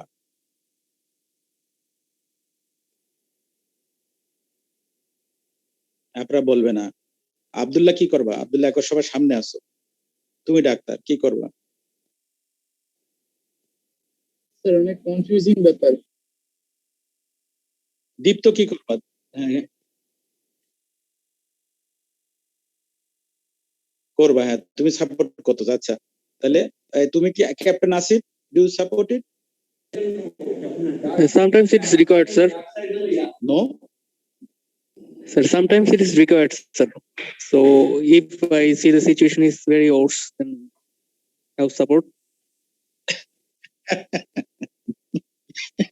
আসিফ বলতেছে যে sometime it can be supported, but there are some people who do not support it at all, Asif, because they think that whatever the situation is, you are killing a person and killing is wrong. Sir, I think maybe later on the situation gets worse even after the child born. এটা খুব ভালো argument দিছ যে পরবর্তীতে সিচুয়েশনটা আরো অর্স হইতে পারে। হ্যাঁ ঠিকই, ওই ওর জীবনে, মেয়েটার জীবনে অর্স হবে, তার বিয়ে হবে না, ওই সন্তানটা পরিচয় দিতে পারবে না। এবং হচ্ছে তাই আমাদের সাক্ষীরাতে বাবা কয়েকদিন আগে এক শ্মশানের গাছের কাছে একটা বাচ্চা রেখে আসে ঝুলায় পলিথিনে। কৃষকরা ওই যে বিলের, শ্মশানগুলো তো বিলের মাঝখানে থাকে প্রায়, কৃষকরা ধান কাটতে যাচ্ছে না কি বলে মাঠে কাজ করতে যাচ্ছে, ভোরে ওঠে দেখে যে শ্মশানে একটা বাচ্চা কাঁদতেছে, গাছের গায়ে ঝুলাচ্ছে এবং পিঁপড়া টিপা যে ওর কামড়াচ্ছে আর ও চিল্লাচ্ছে। ধরো পেপারে দেখছো বোধহয়, পরে সাতক্ষীরা কোর্ট থেকে ঢাকার একজন সচিব ভদ্রলোক, হিন্দু ভদ্রলোক, ওনাকে দেওয়া হলো বাচ্চাটা। কারণ এটা ধারণা করা হচ্ছে শ্মশানের, ঠিক শ্মশানের উপর গাছে রেখে আসছে, তার মানে হয়তো বা কোনো হিন্দু সম্প্রদায়ের মধ্যে কেউ হবে। বিচারকরা এইভাবে সিদ্ধান্ত, তোমরা জানো এগুলো কিন্তু কেউ ইচ্ছা করলে নিতে পারে না, বিচারের মাধ্যমে, জাজের মাধ্যমে নিয়ে আসতে হয় এবং তাকে দিতে হয় যে তাকে 10 বিঘে জমি লিখে দিবে, তারা এই মাস্টার পর্যন্ত পড়াবে, এরকম অনেক শর্ত দিয়ে তাকে সন্তানকে নিতে হয়। এখন ঠিকই বলছে যে এই যে বাচ্চাটা যদি সে লাকিলি সে ভালো মানুষের সামনে পড়লো বলে সে লাইমলাইটে আসলো, বা আরো খারাপ কিছু তাকে অ্যাটাক করেনি, হয়তো সে মারাই যেত। সে পোকামাকড় কামড়াইছে বলে সে চিল্লানোর কারণে বেঁচে গেল। কিন্তু সে যদি বেঁচে থাকতো, সে যদি ওই কুমারী মায়ের কাছে থাকতো, বা আমরা তো উই ডোন্ট নো যে তার ব্যাকগ্রাউন্ড কি, তাহলে সে তো অনেক সামাজিক, যেটাকে বললো একজন, যে অনেক সামাজিক সমস্যার মধ্যে পড়তো, তার কারণে বাচ্চাটার জীবনটা হয়তো রিস্ক। দেখো এইগুলো কিন্তু এখনো বলবো যে স্যার এগুলো তাহলে কি, এগুলো কিন্তু এক কথায় প্রকাশ করা খুবই, যুক্তি দেওয়া খুবই কঠিন। এর পক্ষে নানা যুক্তি দিতে পারো। ওই তো একজন বললো যে ওকে আমি অ্যাবর্শন করাবো, আমি, কেননা ওর মায়ের জীবন ঝুঁকিতে পড়ে যাবে এবং ওই বাচ্চাটা নিজেই তার কোনো পরিচয় দিতে পারবে না। এটা একটা যুক্তি। কিন্তু যদি মাকে জিজ্ঞেস করা হয় যে তুমি তো, তোমার জীবন তো মরে যাচ্ছে, এখন তুমি বাচ্চাকে বা তোমার বাচ্চাকে আমি অ্যাবর্শন করাইতে হবে, হোয়াট ইজ ইউর ওপিনিয়ন? অনেক ক্ষেত্রে মা কিন্তু দ্বিতীয় অপশনটাই নিবে যে নো, আমি তো দুনিয়ার অনেক কিছু দেখে ফেলছি, আমার বাচ্চাটা তো এখনো কেবল মায়ের গর্ভে আছে, let her come to this world because she has right to come to the world, I am already in the world.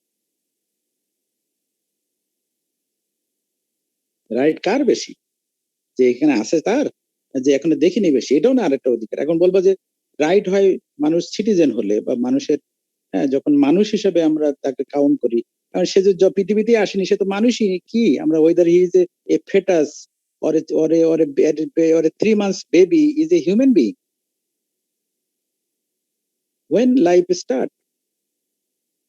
From the first day or 15 days or after 13 days or after start kicking the mother's womb, তাই না? মায়ের গর্ভে দেখো না, বা ডাক্তাররা বলে যে কতটা লাথি মারতেছে বাচ্চা, তার উপর ডিপেন্ড করে বাচ্চাটা কত সুস্থ, তাই না বাবা? এই প্রক্রিয়াটা কিন্তু আল্লাহ তাআলা কত একটা কঠিন ভাবে আমাদের জীবনগুলো তৈরি করেছে, দেখো কত মানে সূক্ষ্ম ভাবে। কঠিন বলতেছে কেন, এই যে মিরাকল। তোমরা তো ইঞ্জিনিয়ার, বড় বড় ইঞ্জিনিয়ার হবা।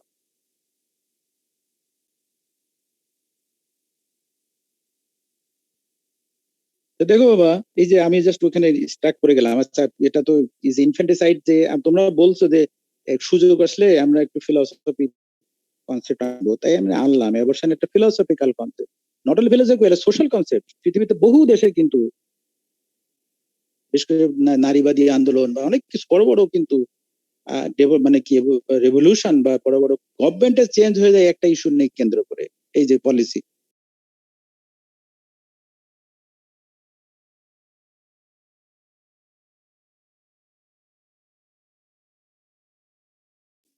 টাইপ হয়ে গেল।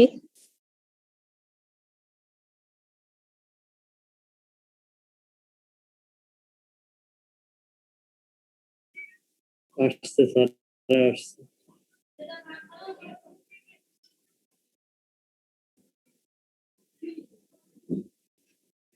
Hello sir.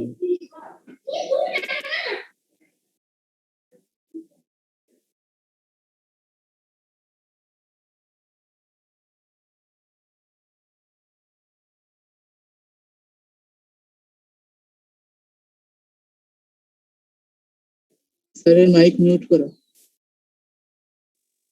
আমি কি সবার লাইনে আছি? আসছেন ইয়েস স্যার, স্যার, আসছেন আসছেন। স্যার। আমি কি সবার সাথে যুক্ত আছি বাবা? মাঝখানে সব বন্ধ হয়ে গেল। Yes sir, sir yes sir. মাঝখান দিয়ে বের হয়ে গেছিলেন স্যার। ক্যাপ্টেন ফাইম এখন ঠিক আছে স্যার, এখন আমাকে শুনতে পাচ্ছ বাবা? আব্দুল্লাহ শুনতে পাচ্ছ? আপনার আফিয়া? ইয়েস স্যার, শোনা যাচ্ছে স্যার। জি স্যার, শোনা যাচ্ছে। আমার কথা বলুন স্যার।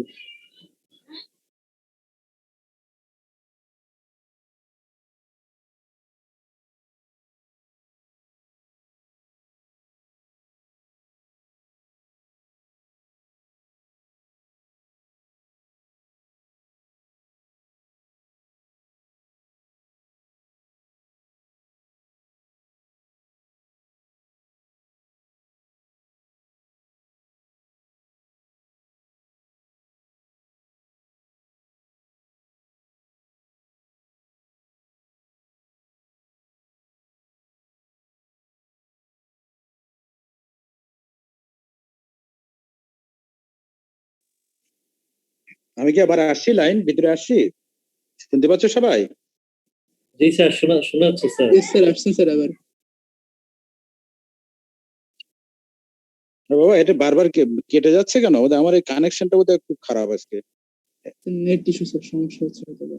নেটের সমস্যা। আচ্ছা আমি সংক্ষেপে শেষ করি। দেখো আমাদের কত মিনিট আছে দেখো তো বাবা। এই যে পেন্টিং এর সংস্কারের কথা, দুটো সংস্কারের কথা বললাম। একটা হচ্ছে কি সতীদাহ প্রথা, তাই তো? কি এটা হচ্ছে সতী নিয়মটা কি? অ্যাবলিশন অফ সতী, হ্যাঁ, সতীদাহ প্রথা। আমি যে শীটটা দিছি ওখানে আছে, কিন্তু তোমরা এখানে পাবা বেন্টিংস এর সংস্কার, ওখানে ওই ওই ইসের মধ্যে পাবা, উইলিয়াম বেন্টিংস এর সোশ্যাল রিফরমেশনস। আমি তোমাদের ইন্টারনেট, তোমাদের ইমেইলের মধ্যে, তোমাদের ওই লিংকে গুগল ক্লাসরুমে এটা আছে। তো এখানে প্রথম সংস্কারটা কি? অ্যাবলিশন অফ সতীদাহ প্রথা, সতীদাহ প্রথার বিলোপ।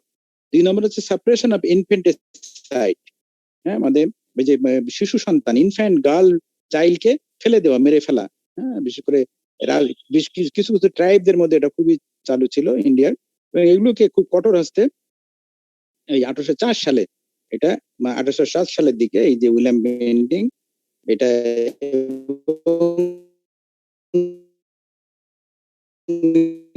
অনেকটা আমাদের ক্রসফায়ার সিস্টেম আমার কিন্তু ক্রসফায়ার করে, ফলে যুদ্ধ করতে যে মারা গেছে। কিন্তু এইগুলো কি করে, যে এই সমাজের এই যে এই খারাপ মানুষদেরকে, এখানে এটাও কিন্তু আরেকটা নৈতিক প্রশ্ন। অনেকে নৈতিক প্রশ্ন করে যে whether extrajudicial killing is ethical.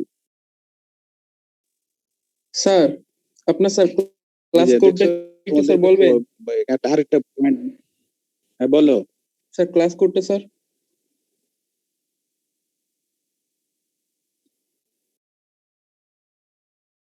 আমি বোধহয় কেউ কি বিষয়টা বুঝতে পারছো? কেউ কি বুঝতে পারছো কি বলতেছে ও? আর স্যার, বলছে আপনার- ওই যে ক্লাস কোড, স্যার ক্লাস কোডটা একটু বলে দিতে। ক্লাস কোডটা একটু কেউ হেল্প করবা ওকে প্লিজ। ক্লাস কোডটা কাউকে, এই লিংকটা ওকে কেউ দিয়ে দিবা একটু।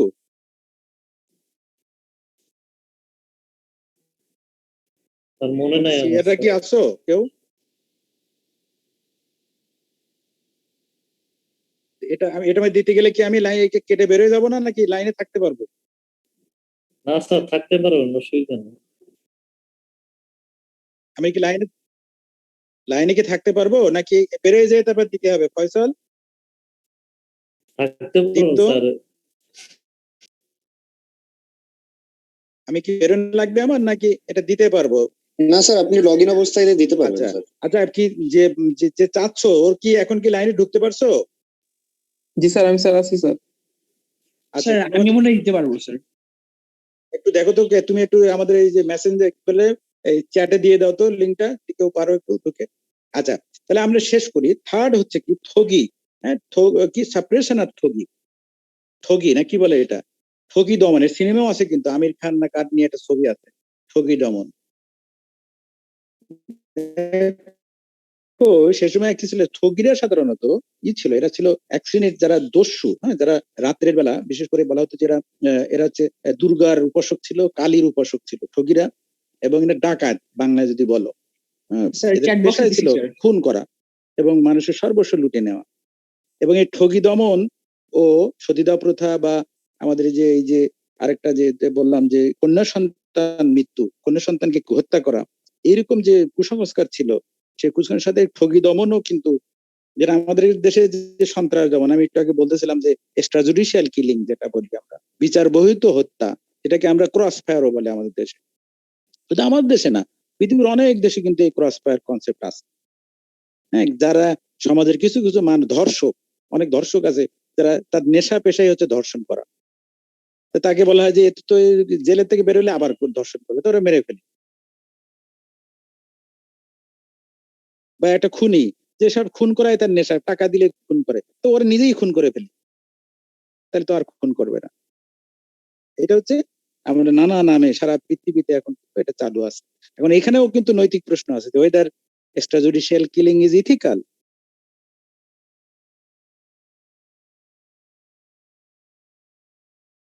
এখন এই নৈতিক প্রশ্ন কিন্তু বলবো যে স্যার আইন তো আছে আমাদের অনেক দেশে, এটা আইনের সাথে নৈতিকতার কিন্তু অনেক সময় একেবারে মানে একেবারে 100%, অনেক অনেক আইন আছে অনৈতিক।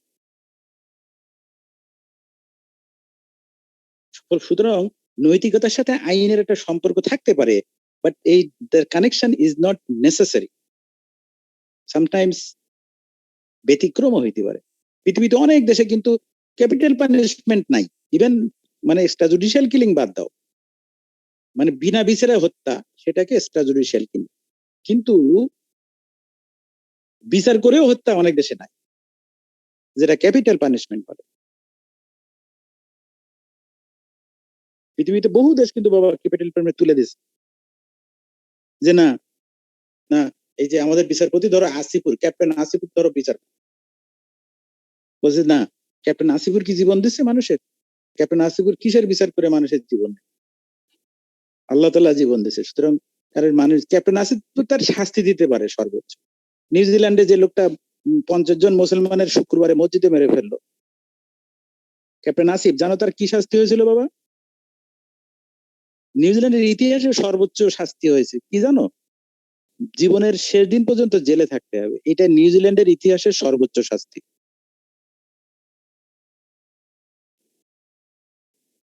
There is no capital punishment. There is no tit for tat. তোমরা জানো আইনের ভিত্তি, হ্যাঁ, আইন আইন কিন্তু আকাশ থেকে পড়ে না, আইনও সমাজ থেকে আসে, ধর্ম থেকে আসে, মানুষের সভ্যতা সংস্কৃতি, মানুষের জীবনকে মানুষ কিভাবে মূল্যায়ন করবে, তার থেকে আইন আসে।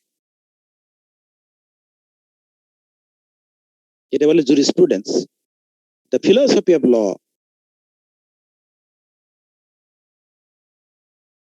এখন আমি যদি বলি কে কে ক্যাপিটাল পানিশমেন্ট সাপোর্ট করো, আমি জানি এখানে 2 ভাগ হয়ে যাবে, সাথে 2 ভাগ না 3 ভাগের 1 ভাগ বলবা করি না, আর 2 ভাগ বলবা করি। বলে স্যার ক্যাপিটাল পানিশমেন্ট যদি না থাকে, দিব্যি খুন করে খুনি একজন জেলে বসে বসে জামাই আদরে ভাত খাইলো, তার সমস্যা কি?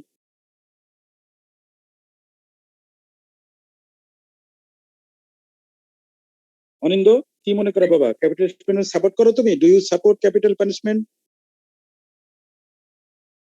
Yes or no? মানে হত্যার পরিবর্তে হত্যা, টিট ফর ট্যাট।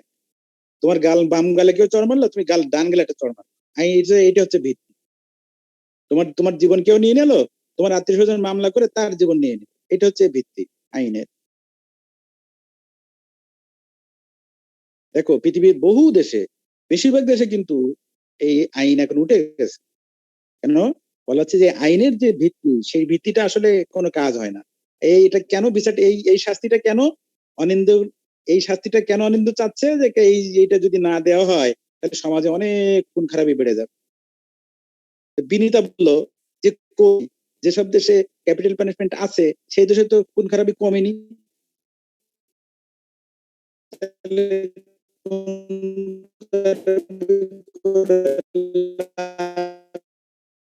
বরং যেসব দেশে ক্যাপিটাল পানিশমেন্ট আছে দেখা যাচ্ছে ওইসব দেশে আরো বেশি খুন খারাপি দেওয়া হয়, সে ভিত্তি অকার্যকর।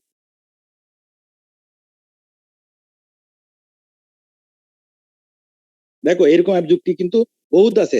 হটেবার এই ঠগীদের কিন্তু এই যে স্টার জুডিশিয়াল কিলিং বা যে কোনো সেই কি জন একজন জেনারেলের নাম আছে এখানে, তার সাহায্য নিয়ে এই William Sleeman, colonel William Sleeman, এই যে উইলিয়াম বেন্টিং, এই 3টা বড় বড় সংস্কার ভারতবর্ষে করে। একটা হচ্ছে ঠগী দমন, একটা হচ্ছে সাপ্রেশন অফ ইনফেন্টিসাইড, আর একটা থার্ড সবচেয়ে বেশি ইম্পর্টেন্ট কি অ্যাবলিশন অফ সতীদাহ প্রথা।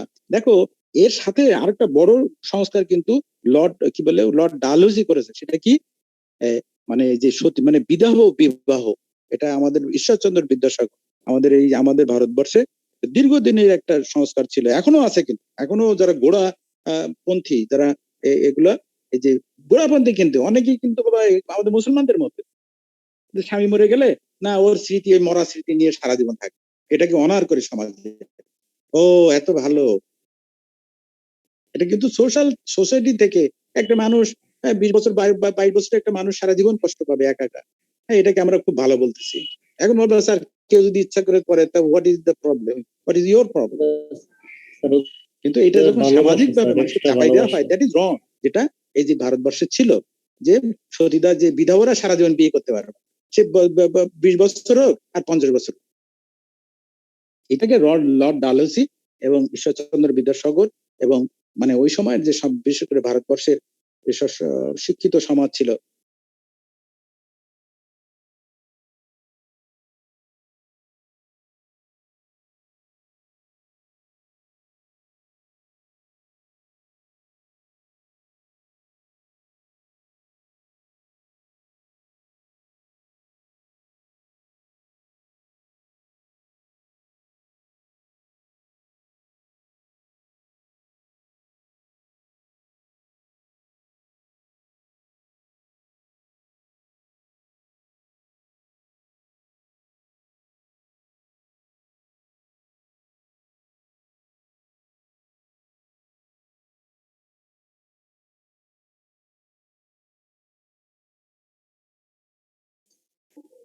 শোনা যাচ্ছে না তো স্যার নাই, হারাই গেছে। স্যারের আবার নেট গেছে। আসছে। খুব ডিস্টার্ব হচ্ছে বাবা, এরকম হয় না, মানে লাইনের খুব ডিস্টার্ব হচ্ছে। বলেন স্যার। আচ্ছা অসুবিধা হচ্ছে না স্যার, বুঝতে পারছি, বলেন স্যার। লাইনের খুব ডিস্টার্ব হচ্ছে বাবা। আচ্ছা তাহলে আমাদের 3টা প্রশ্নগুলো একটু নেওয়া বাবা। প্রশ্ন 4টা কি হলো আমাদের তাহলে? আচ্ছা তোমাদের কি মিট হয়ে গেছে নাকি বাবা? তোমাদের মিট কি হয়ে গেছে? ইয়েস স্যার, হয়ে গেছে স্যার তোমাদের মিট এক্সাম কি হয়ে গেছে? হ্যাঁ স্যার, হয়ে গেছে স্যার। আপনার এক্সাম তোমাদের মিটটা কি হয়ে গেছে বাবা?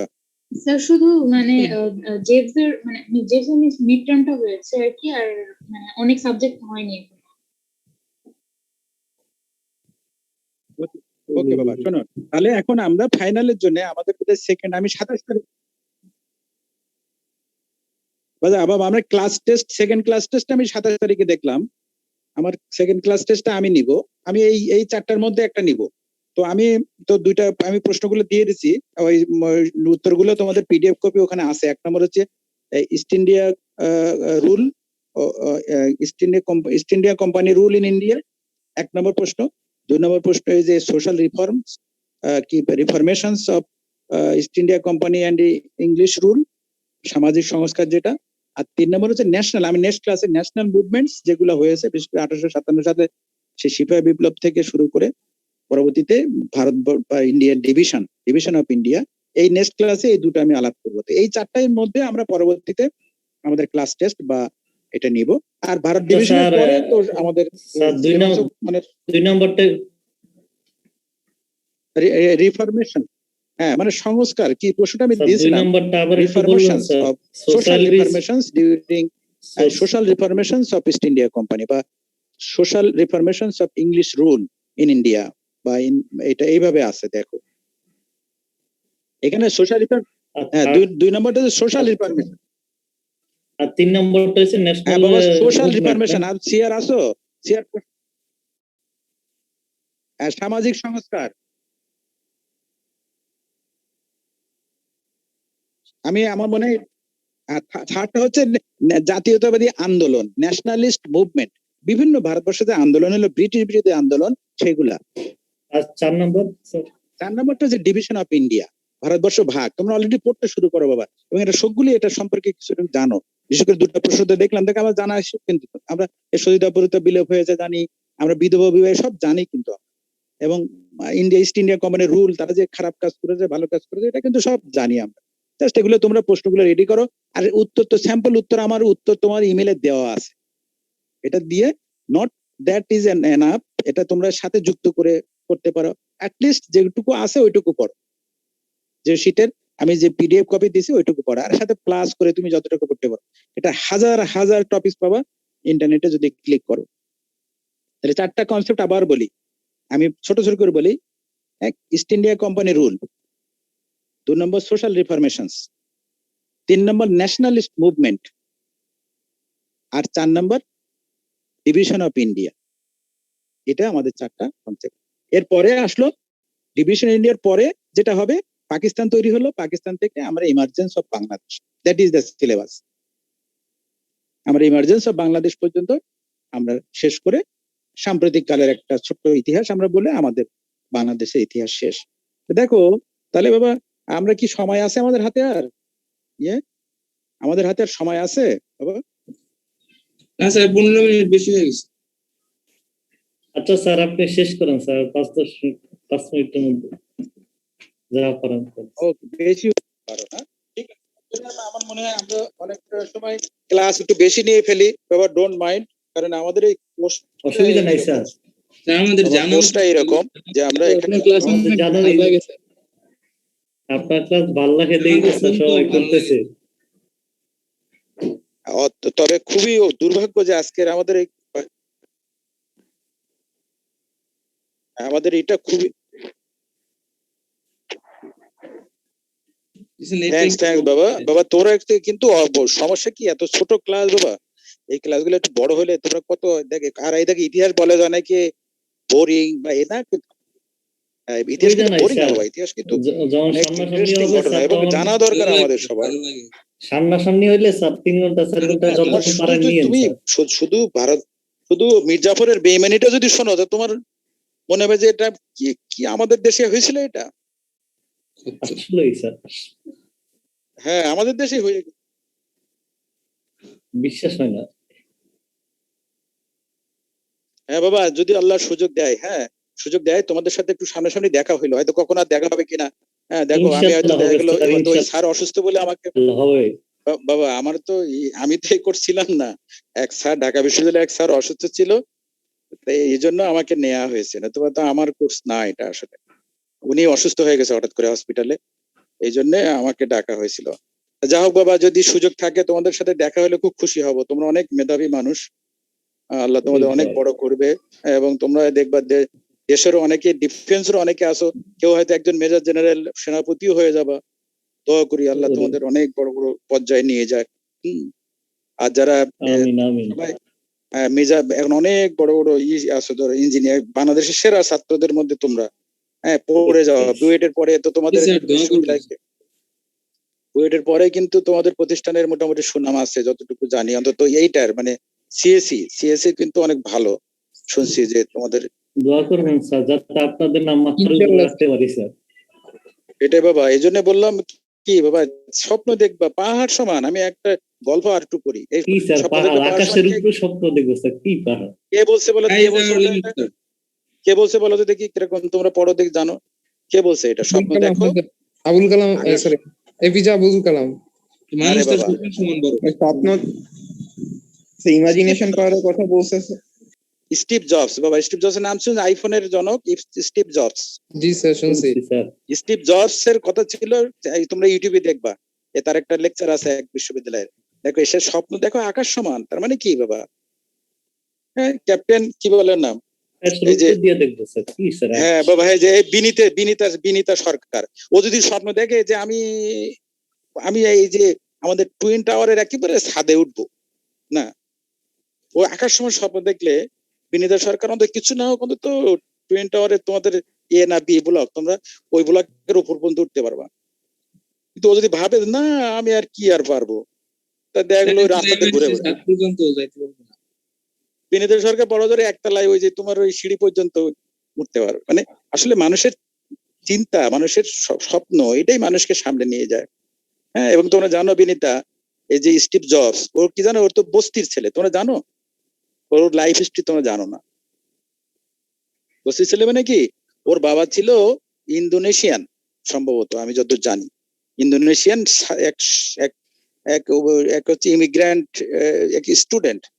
তো ওর মার সাথে ওই যে আমি একটু আগে বলছিলাম কুমারী মা, এখন কুমারী মা ছোট্ট মেয়ে, এখন এই সন্তানের কি করবে, ওর মা ওরে এক এতিমখানায় দিয়ে আসলো। এতিমখানায় দিয়ে আসার পরে কি করলো, একজন কোন মানে সম্মত হয় না এরকম দম্পতি তারে দত্তক হিসাবে নিল। দেখো লাইফ কি আপনি ঘুরে যায়। দত্তক হিসাবে নিয়ে তাকে লেখাপড়া শিখায়।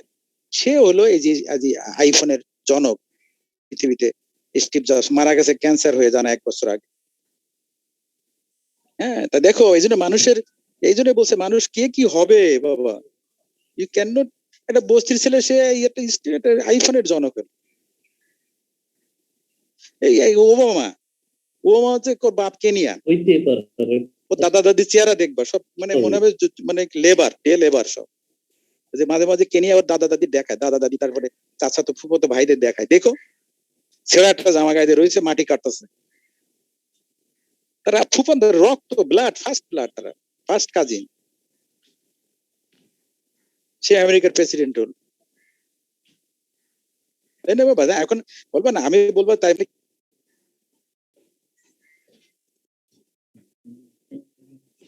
আমার গেল নাকি স্যার? আবার আসছে, গেছে আর আসতেছে।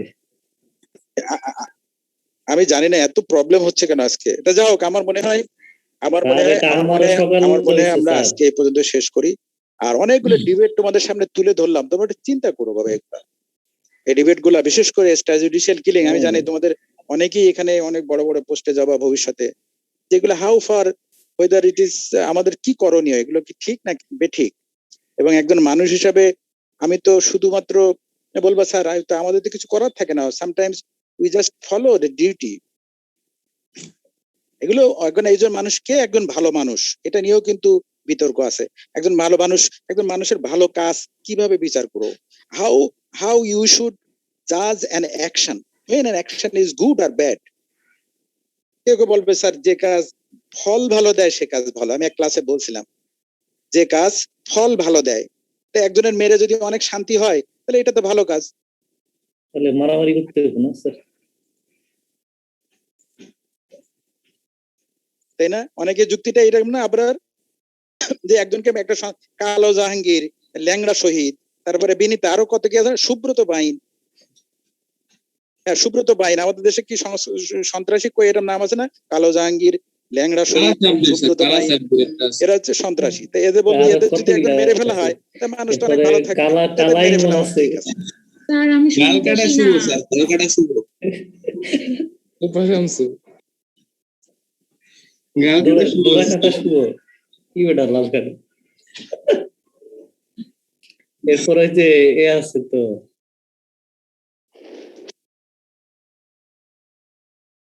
তাই না বাবা? তো দেখো দেখো বাবা, তার আচ্ছা আচ্ছা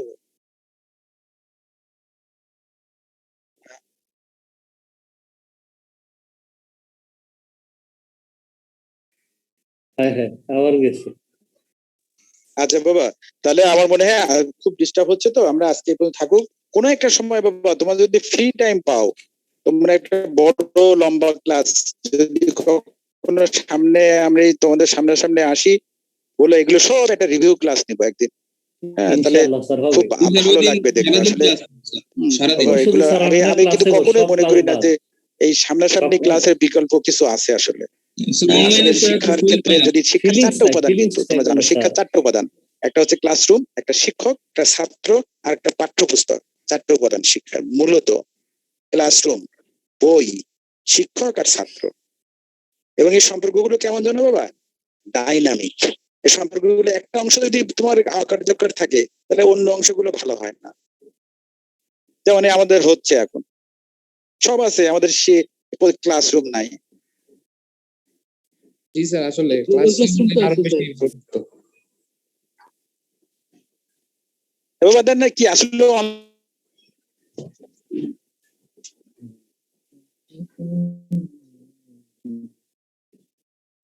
আবার গেছে? না না আছে আছে। ও, স্যার দেখ, মনে হয় স্যারের প্রতি কি পোলাপানের ভালোবাসা। এখনো 45 জন আছে। আহা,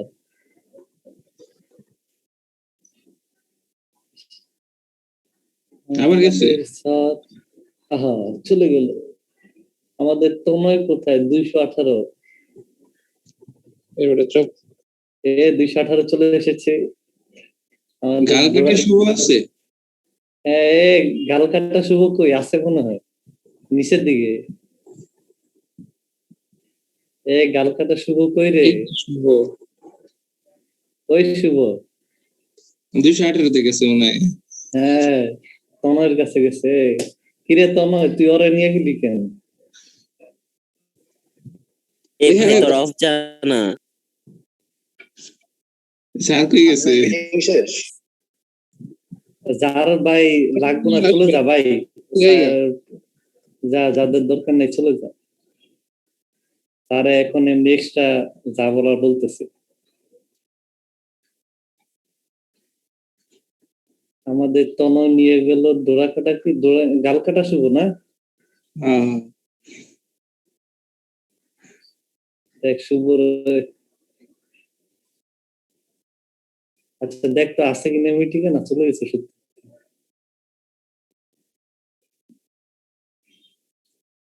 আছে আছে। হ্যাঁ হ্যাঁ আছে।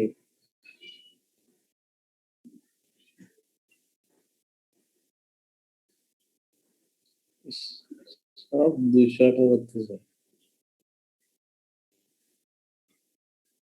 স্যার কি আর জয়েন করবে? স্যারে হয়তো চেষ্টা করবে জয়েন করার, কারণ স্যারে তো বিদায় বলে নাই তোমাদেরকে। বিদায় না বলে স্যারের মনে শান্তি আসবে? এবার সে সাদে উড়া যায়, সাব্বির জানোস কিছু? সাদে থাক তোরা। যাদের কাজ আছে মনে করো চলে যায়, ওদের টাইম নষ্ট হয় না। আমরা একটু থাকি। সাদে যাবি? এমএসটি ও ও যেমন এমএসসি থেকে টুইন টাওয়ার আছে। আরে বেটা এমআইএসটি তো একটা প্লিজ আমাকে MIST টুইন টা একটা টাওয়ারে twin ছাদে tower। উঠাই দিছে। বিনীতা এসেছে। আমি এখন টুইন টাওয়ারে ছাদে আছি, আমি এখন নামতে পারবো না, ঠিক আছে? ওরে স্যার আসতেছে নামানোর জন্য। হ্যাঁ আর আমাদের ওই যে আফরা কোথায়? আফরা আমাদের ফ্যামিলি ডাক্তার কোথায় আছে? নাই চলে গেছে? হাসপাতালে আছে। হ্যাঁ, হ্যাঁ। জি। না, না, না, কথা বলতেছি হ্যাঁ হ্যাঁ আমি আমি ভাবছি স্যার কথা বলতেছেন স্যার আরে বাবা, ইস না এমএসটি স্যার স্যার সালাম সাব্বির স্যার। আরে এই বাস, পারিয়া আসিস? আমাদের ডাক্তার সাহেব আমাদের এখানে তো হ্যাঁ আমি আসছি বিনীত। পার্টি করবি না? আই পার্টি করি। আমি করতেছি হ্যাঁ, তো চলো। party। এটাই পার্টি। সবাই আমার নাম লেখো সবাই। এটাই পার্টি। স্যার রেকর্ড হচ্ছে শুভ কই ফার্স্ট রেকর্ডার ওই শুভ এই তো নয় 218 থেকে শুভর নিয়ে আস তাড়াতাড়ি। আরে শুভ ক্লাসে আছে You বেটা দেখ। guys call this party? সি লজ্জা শরম নাই পোলাপে। এটাই পার্টি। বোরিং পার্টি, আল্লাহ আমি আমার জীবনে দেখি নাই। এটাই সাইন, এটাই পার্টি, এটাই পার্টি। ভাই সব পার্টি যে মনের মতো হবে এটা কেমনে আশা করে ভাই? তুই হ্যাঁ, সেটাই তো। পার্টি মানেই মন মতো, পার্টির মধ্যে মন নাই কেন? কেন মন ওই থাকে? যে তোমার মনের মতো করতে হবে এখন। সব তো আর কে কথা বলে? বলে ওই যে পার্টির হরি হরি গান আচ্ছা বাজাইতেছে আচ্ছা। আচ্ছা এই শুভ তুই কই ভাই? তুই কি করতেছিস? হাসতে হাসতে ঘুম চলে যাইতেছে প্লিজ। বান্না তুই ঘুমাইতে যা। হ্যাঁ, তুই ঘুমাইতে যা, না। প্লিজ লাথি খাবি। হ্যাঁ, ঘুমাইতে যা প্লিজ। বান্না ভাই দিতে দিতে ওর মনে কর এই হয়ে যাবো। তুমি 24 ঘন্টা বাই দেয়। Time by attendance. হ্যাঁ ফাইন ভাই অ্যাটেন্ডেন্স নেন 1 2 3 শুরু করেন। কোথায়? ওই যে মঞ্জুর স্যার আমাকে ফোন দিছিল, স্যারের আজকে হচ্ছে একটু কানেকশনের সমস্যা হচ্ছে, স্যার হচ্ছে সবাইকে লিভ নিতে বলছে। আর আচ্ছা ওইটা দেখা যাক ওইটা লিভ নেওয়া যায় কি। সবার অ্যাটেন্ডেন্স ওই যে তোমরা বলতে হয়ে গেছে সবার অ্যাটেন্ডেন্স। আচ্ছা ফাইন ভাই ওই যে শুনেন ওই যে ম্যামের ক্লাসে যে ম্যামের ক্লাসে প্রেজেন্ট সেকশন বি যেটা ওইটা কে দিবে? ম্যামের ক্লাসে তো আমি নিজেও প্রেজেন্ট ছিলাম না, আমারটা আরেকজন দিয়ে দিছে। আমি দেখি ওই যে সাদমানকে বলি, সাদমানকে হ্যাঁ নো টেক্সটে তো দিছিলাম, মেনশন করছিলাম, এরপর তো আসে নাই মনে নাকি। আমি সাদমানকে জানাই দিচ্ছি যে ও ম্যামকে যেন সবারটা দিয়ে দেয়। সাদমান এর আগে সবারটা দিয়ে দিছে, দিয়ে দিবার। আর ওই যে মঞ্জু স্যারটা স্যার আমাকে বলছে তো আমি সবারটা দিয়ে দেবো এখানে। ঠিক আছে ভাই।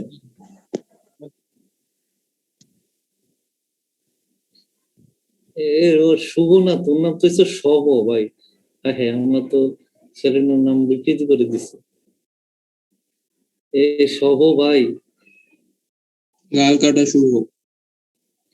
এবারে শুভ না, গাল কাটা এটা হচ্ছে গাল কাটা শব। শুভ না, দেখো তার নাম দেখো শব, কিন্তু শুভ না। এই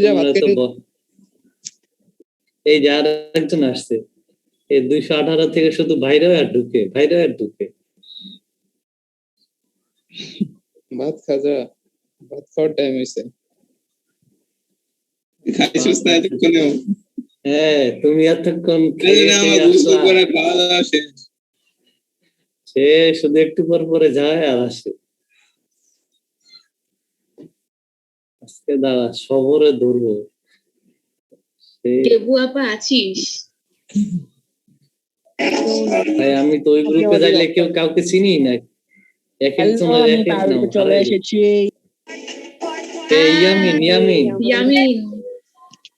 ইয়ামিন আসছে ফাইনালি। ইয়ামিন কালকে যে সাসপেন্স দিল। আচ্ছা আমাদের ওই যে 20 পাইছে কে ওই যে ট্রিপলিতে কি? আফিয়া দুবাই না, লেবু আপা, দুবাই না। ও আচ্ছা, ভালো ভালো ছাত্র, ভালো স্টুডেন্ট। কেমনে 20 পাইলো ভাই?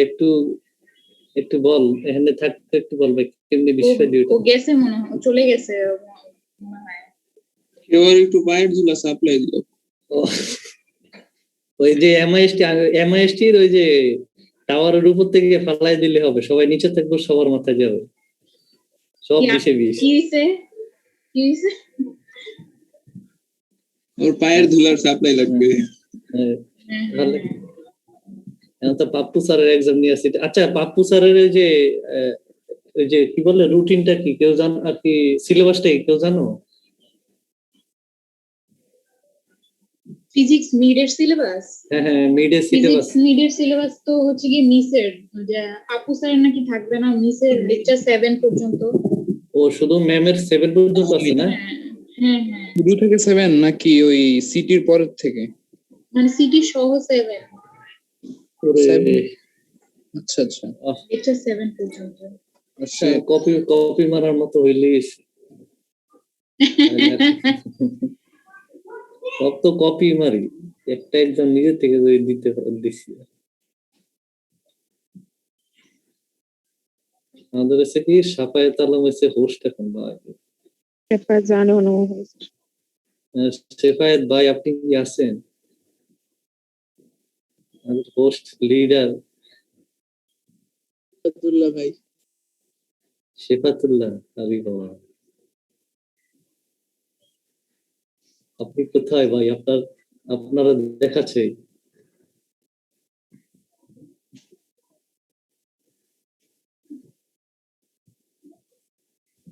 এই শোভকে আমি এখনো পাইলাম না। এই শেফাত ভাই শোভকে একটু আনমিউট করেন। কি করে?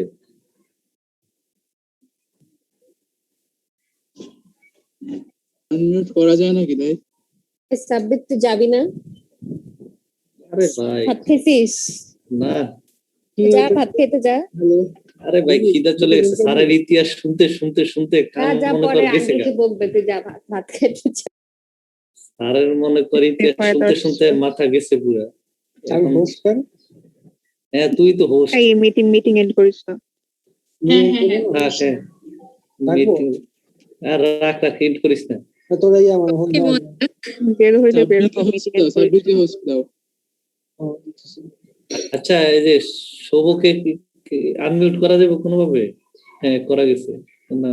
আনমিউট করে লাভ আছে না? কি করে?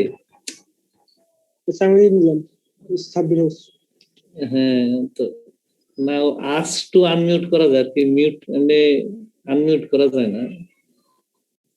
পারমিশন তারপরে আর কি করা যায়? না না এই জুমের এইটা দেখ, সবাই একসাথে কিভাবে স্ক্রিন শেয়ার দেয় এগুলো।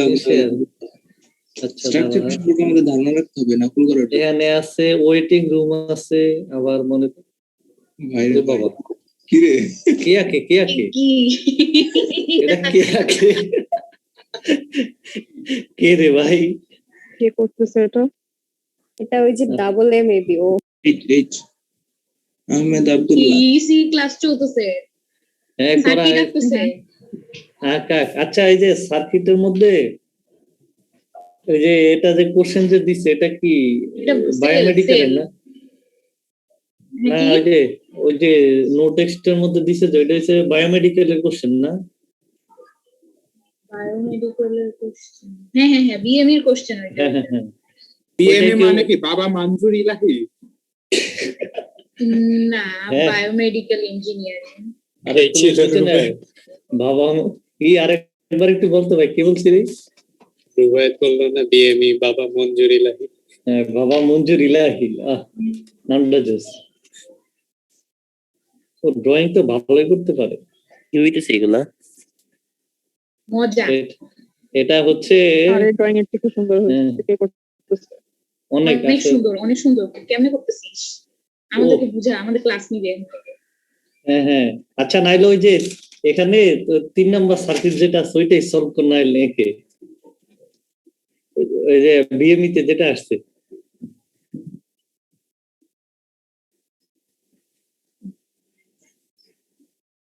কে আকে কেমনে দেখে এটা পার্টি হচ্ছে না, পার্টি আমার ভালো লাগছে না, আমি চলে গেলাম।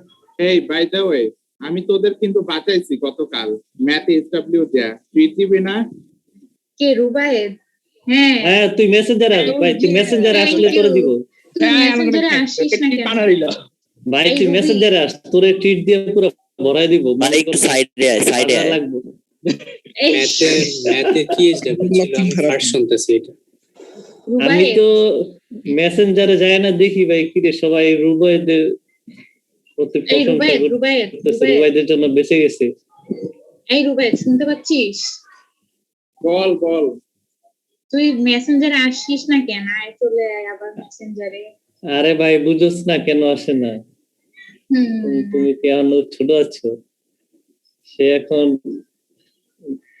এখন মিশকে আমরা বললেও করতে পারে।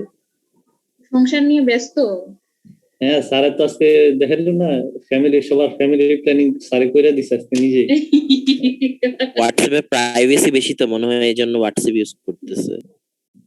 হ্যাঁ হ্যাঁ, আর হোয়াটসঅ্যাপে সবাই আর কি মেসেজ দিতে আসে না, তো মেসেঞ্জারে মনে হয় ফটফট করে মেসেজ দেওয়া যায়, একটা আলাদা ফিলিংস আছে। হোয়াটসঅ্যাপে দুইটা না, এইজন্য ওখানে গেছে। ইয়ামিন কি আসিস নাকি চলে গেছিস? স্ক্রল করতেছিলাম। কি স্ক্রল কর ভাই, তুই একটু স্ক্রল পরে করিস। আচ্ছা কি রে, কে ড্রয়িং করতেছিস? আমার একটা প্ল্যান আছে, আমি 1 মিনিটে আসতেছি। Let me see. তোমাদের ঘুমের মধ্যে আমি ডিস্টার্ব করব রাতে বেলা। ওয়েট, আমি অনেক বোর হচ্ছি, ঘুমায় যেতে পারি। চুপচাপ বসে সেটাই বোর হচ্ছি। আমি আসছি তো স্যারের এতক্ষণ ইতিহাস শুনতে শুনতে মাথা নষ্ট হয়ে গেছে।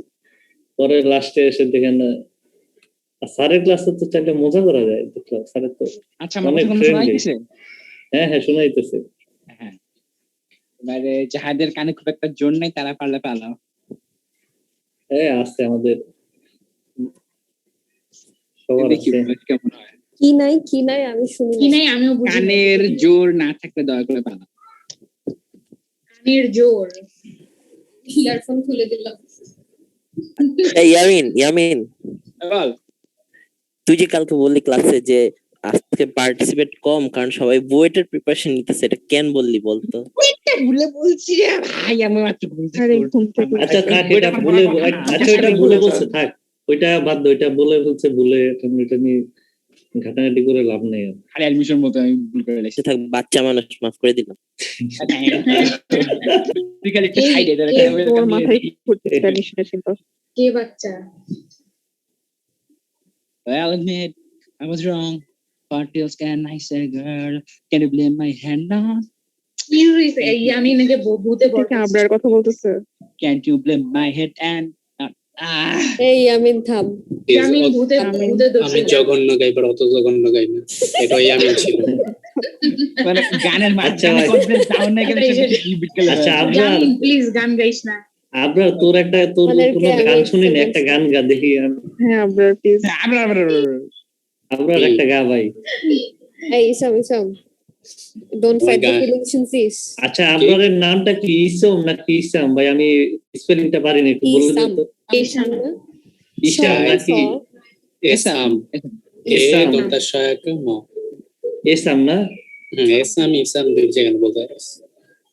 এর কি কনফিউজ কি ইসাম আর কি এখন ঠিক হইলো আর কি। জাস্ট খালি নামের আগে কে লাগাবি না? কেন লাগাই বানান করে এত কে লাগায় বানান কর, তাহলে দেখবি। ইস, ড্রয়িংটা তো সেই সকল স্যারতে অনেক ভালো।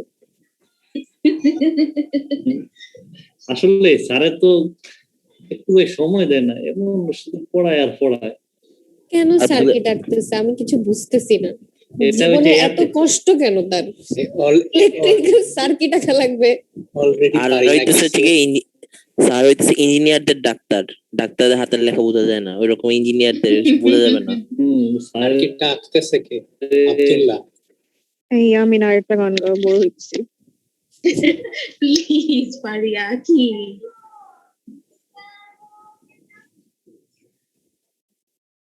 আচ্ছা আমি আমাদের সবকে খুঁজতেছি ক্লাস।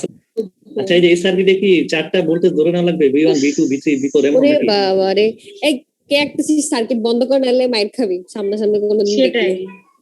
আরে ই স্যার প্যারা দেয়, ওটা ভালো লাগে মানে ই স্যার প্যারা দেয় আরো বেশি প্যারা লাগবে মানে। আচ্ছা নিশাত তাবাসসুমের কণ্ঠটা আমার কাছে কিছুটা এর মতো লাগে, আফরার মতো লাগে। Why? হ্যাঁ আসলে আমি মনে করছি আফরা কথা বলে, প্রথম ভাবছি আফরা, পরে দেখি না আফরা তো নাই। নো নো নো, আমি কোথায় আর আফরা কোথায়? না কণ্ঠটা কিছু মিল পাইছি আমি। জাকারিয়া জাকারিয়া মিল পাইছস না? একটু মিল নেই। এই জাকারিয়া, আফরা আনান। ওই জাকারিয়া, ভয়েস করা সবাই চিনে কিভাবে? তুই দেখ এই যে নিশাতে কথা বলে যখন, তখন দেখ মিল পাচ্ছি না কারোর কথার সাথে, এই কণ্ঠের সাথে। মার্কস দেই না তুই তো আফরার সাথে